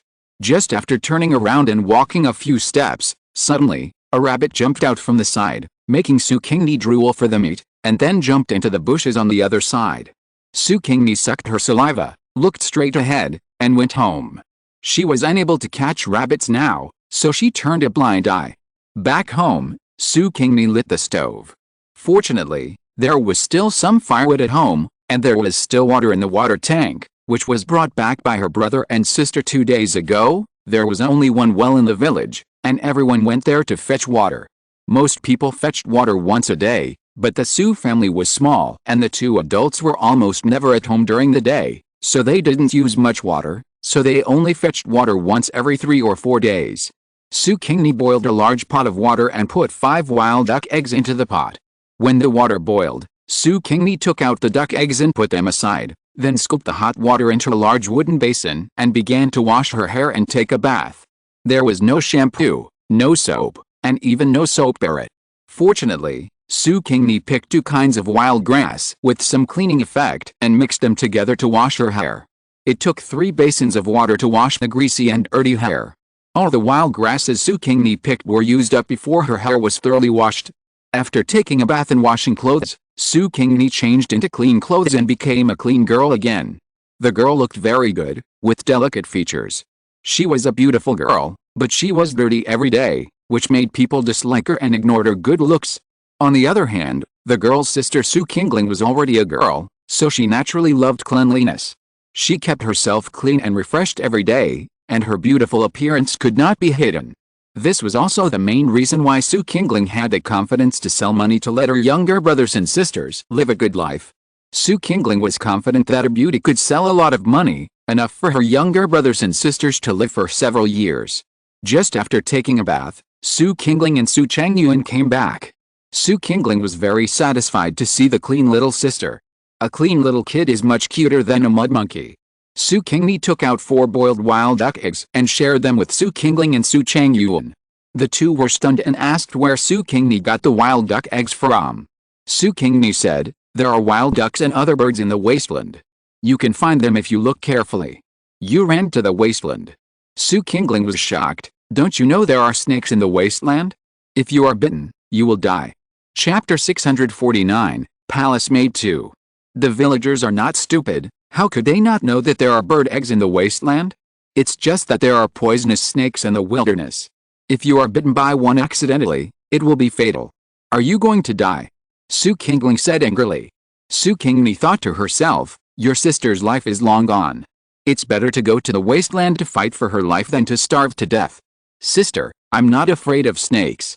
Su Qingni said. Humph. You are just being stubborn.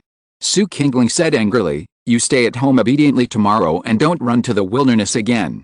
Su Qingni listened with one ear and out with the other. On the surface, she looked obedient, which made Su Qingling think that she listened to her discipline. Looking at the 2 large wild duck eggs, Su Qingling swallowed her saliva. I'm so hungry and want to eat. There was a chewing sound from the side. Su Qingni had peeled a duck egg and started eating it. Su Qingling could no longer suppress the desire to eat, and handed the other duck egg in her hand to Su Qingni, ready to eat the remaining one in her hand. Su Qingni refused. Sister, I have eaten 1 duck egg, and there is 1 left. We will each have 2 duck eggs, and you can keep this duck egg for yourself. Su Qingling put the duck egg in her arms, peeled the shell of the duck egg in her hand, and began to eat it. Su Qingling ate it very carefully. She hadn't eaten such a good thing for a long time. Su Qingni was just like Su Qingling, eating it very carefully. It took the 2 of them a quarter of an hour to finish 1 duck egg. After eating the duck egg, their empty stomachs had something in them, and they didn't have the usual hunger that made them try their best to endure. Both of them were very satisfied. The second duck egg was not eaten by either of them, and they prepared it for breakfast the next morning. That night, Su Qingni and Su Qingni slept comfortably, which was rare. Su Qingni did not sleep. After Su Qingni fell asleep, she began to practice health-preserving exercises. Now this body is too poor, and we must work hard to recuperate. Forget about the food regimen, and forget about the medicinal materials. This is Korea, not a flower farm. The medicinal materials for medicinal baths are simply not available here. Even if there is a medicinal material shop in Korea, the medicinal materials in it are all shipped from flower farms. The price is too expensive, and Su Qingni can't afford it at all. After a night of practice, Su Qingni's body felt a little better. At least she wouldn't be tired in a short time when she went to the wilderness to find food. Su Qingni got up early in the morning and boiled hot water. The three siblings ate the remaining duck eggs with hot water. With food in their stomachs, Su Qingni and Su Qingni felt that they were more energetic at the moment than before. Can we do the work more smoothly today? The two happily went to the town to find work, and Su Qingni went out with a small basket on her back.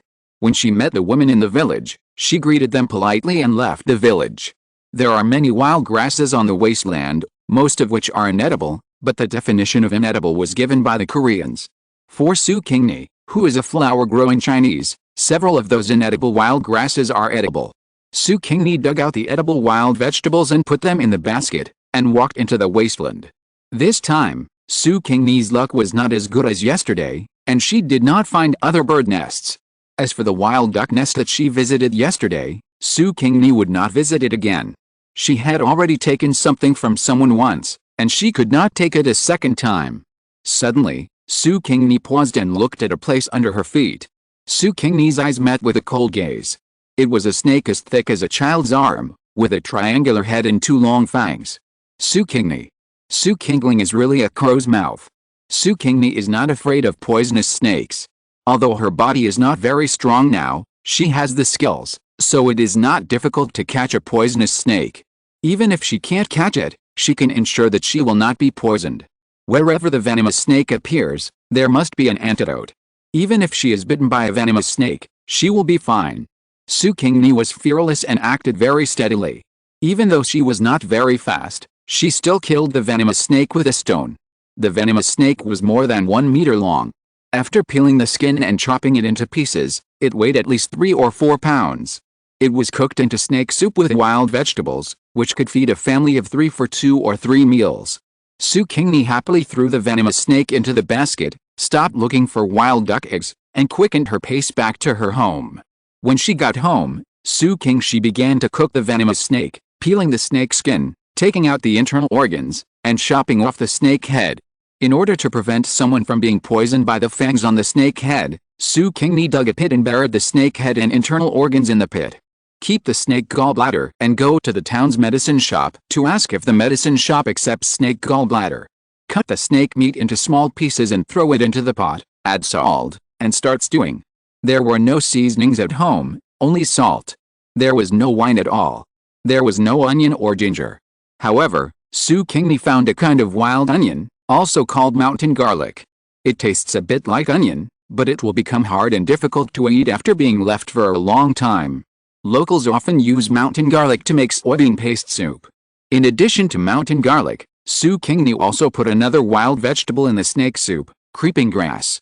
Creeping grass has a very strong reproductive ability and can grow no matter where or in what environment. This wild vegetable is the most common in wasteland. The leaves of creeping grass are full of water, with a light taste, and are refreshing and delicious when chewed.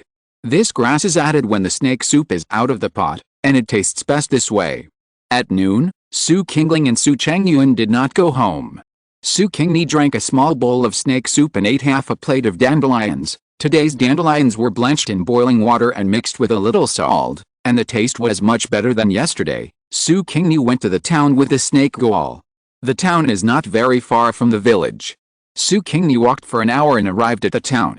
The town is under the jurisdiction of the capital and is a must-go place to the capital. Therefore, although the town is small, it is very prosperous. The ghost houses and taverns here are doing very well, and the business of the women's branch women's courtyard is also very good. Su Qingni came to the medicine shop and asked the clerk of the medicine shop. The clerk said that he wanted to buy snake gall, but the price would not be too high. Su Qingni had expected it, and did not bargain. He sold the snake gall directly to the medicine shop for 5 copper coins. 5 copper coins can buy a pound of corn. Su Qingni went to the grain shop to exchange rice and then walked around the town. The buildings in the town are very low. Many buildings look very simple, but there are also several buildings that look tall and grand. It is said that they are where the rich people in the town live. It is said that the town is prosperous, but in Su Qingni's opinion, it is not comparable to the most remote towns in the ancient flower country. There are not even many people setting up stalls on the streets. There are quite a few shops, but there are few types of things sold in them. Chapter 650, Palace Maid 3. At night, Su Qingling and Su Changyuan returned home and ate something so delicious that their tongues almost fell off. This was meat.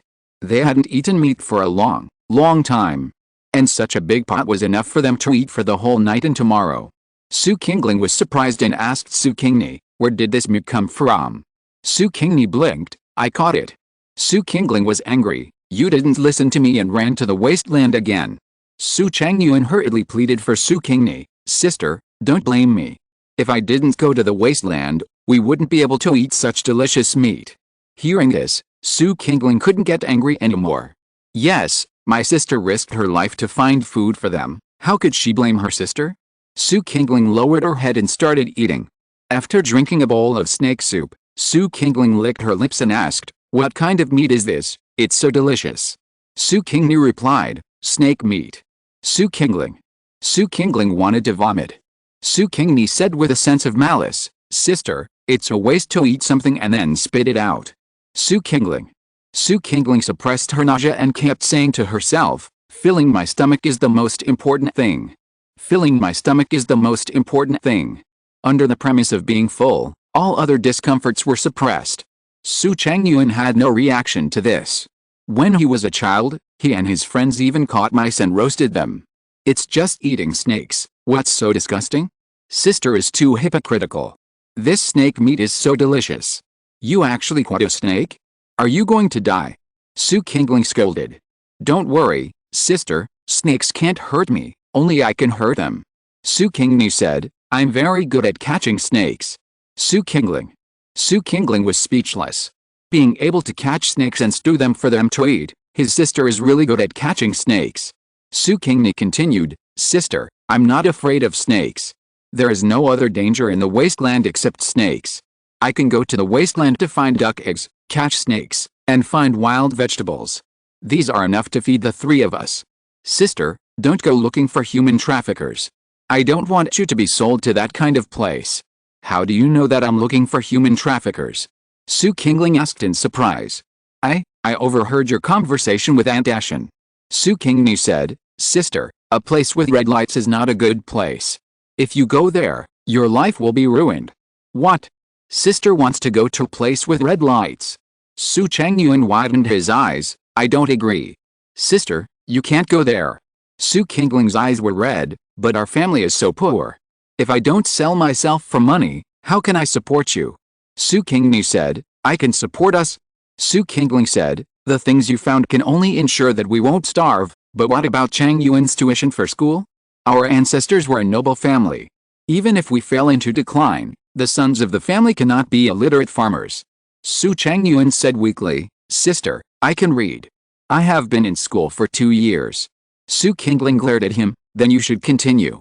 If you achieve academic success in the future, you can take the entrance examination and become an official.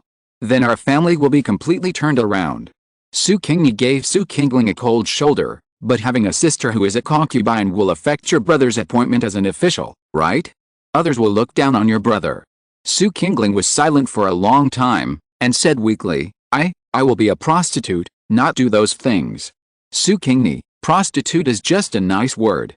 As long as a woman has entered a place of brothels, her reputation will become very bad. Su Qingling panicked, "But if I don't sell myself for money, how can I let Chang Yuan continue to study?" Su Changyuan, "Then don't study." Su Qingling said stubbornly, "No. Before my parents died, they told me that I must work hard to train you, let you continue to study, and bring honor to the family in the future." Su Qingni suddenly asked, "Sister, your current job, In addition to the daily food provided by the host family, you still get wages, right? The wages are very little. After saving for so long, it is not enough for 1/10 of Chang Yuan's tuition. Su Qingni said. Su Qingni felt cold. Su Qingling had money saved up for her brother to go to school, but she was unwilling to spend a little money to buy food for her sister, letting her sister starve to death. After accepting the memories of her original body, Su Qingni had a good impression of Su Qingling and thought it was great that she sold herself for her brother and sister.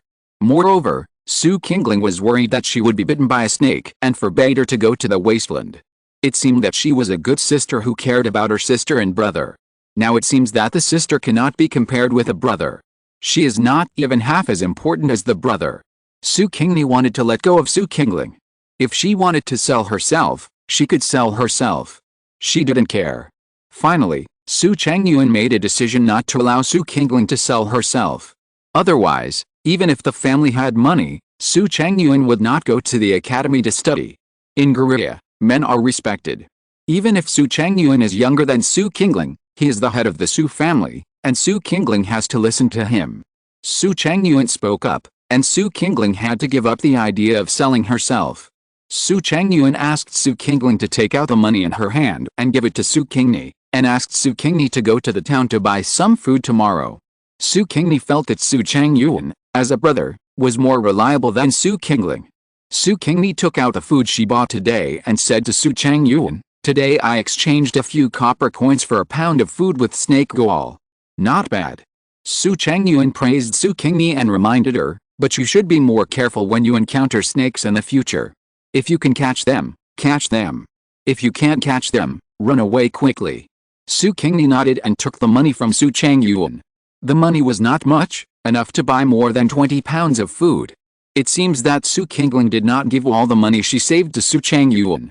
Su Qingni said that she didn't sleep well at night and wanted to move to the room where Su's father and mother lived, sleeping in a bed by herself. Su Qingling didn't know that Su Qingni's opinion of her had completely changed. She thought that her snoring at night affected Su Qingni. After thinking about it, she agreed to let Su Qingni move out of their room. She helped Su Qingni pack her clothes, carried the quilt, and took her to the room where Su's father and mother lived.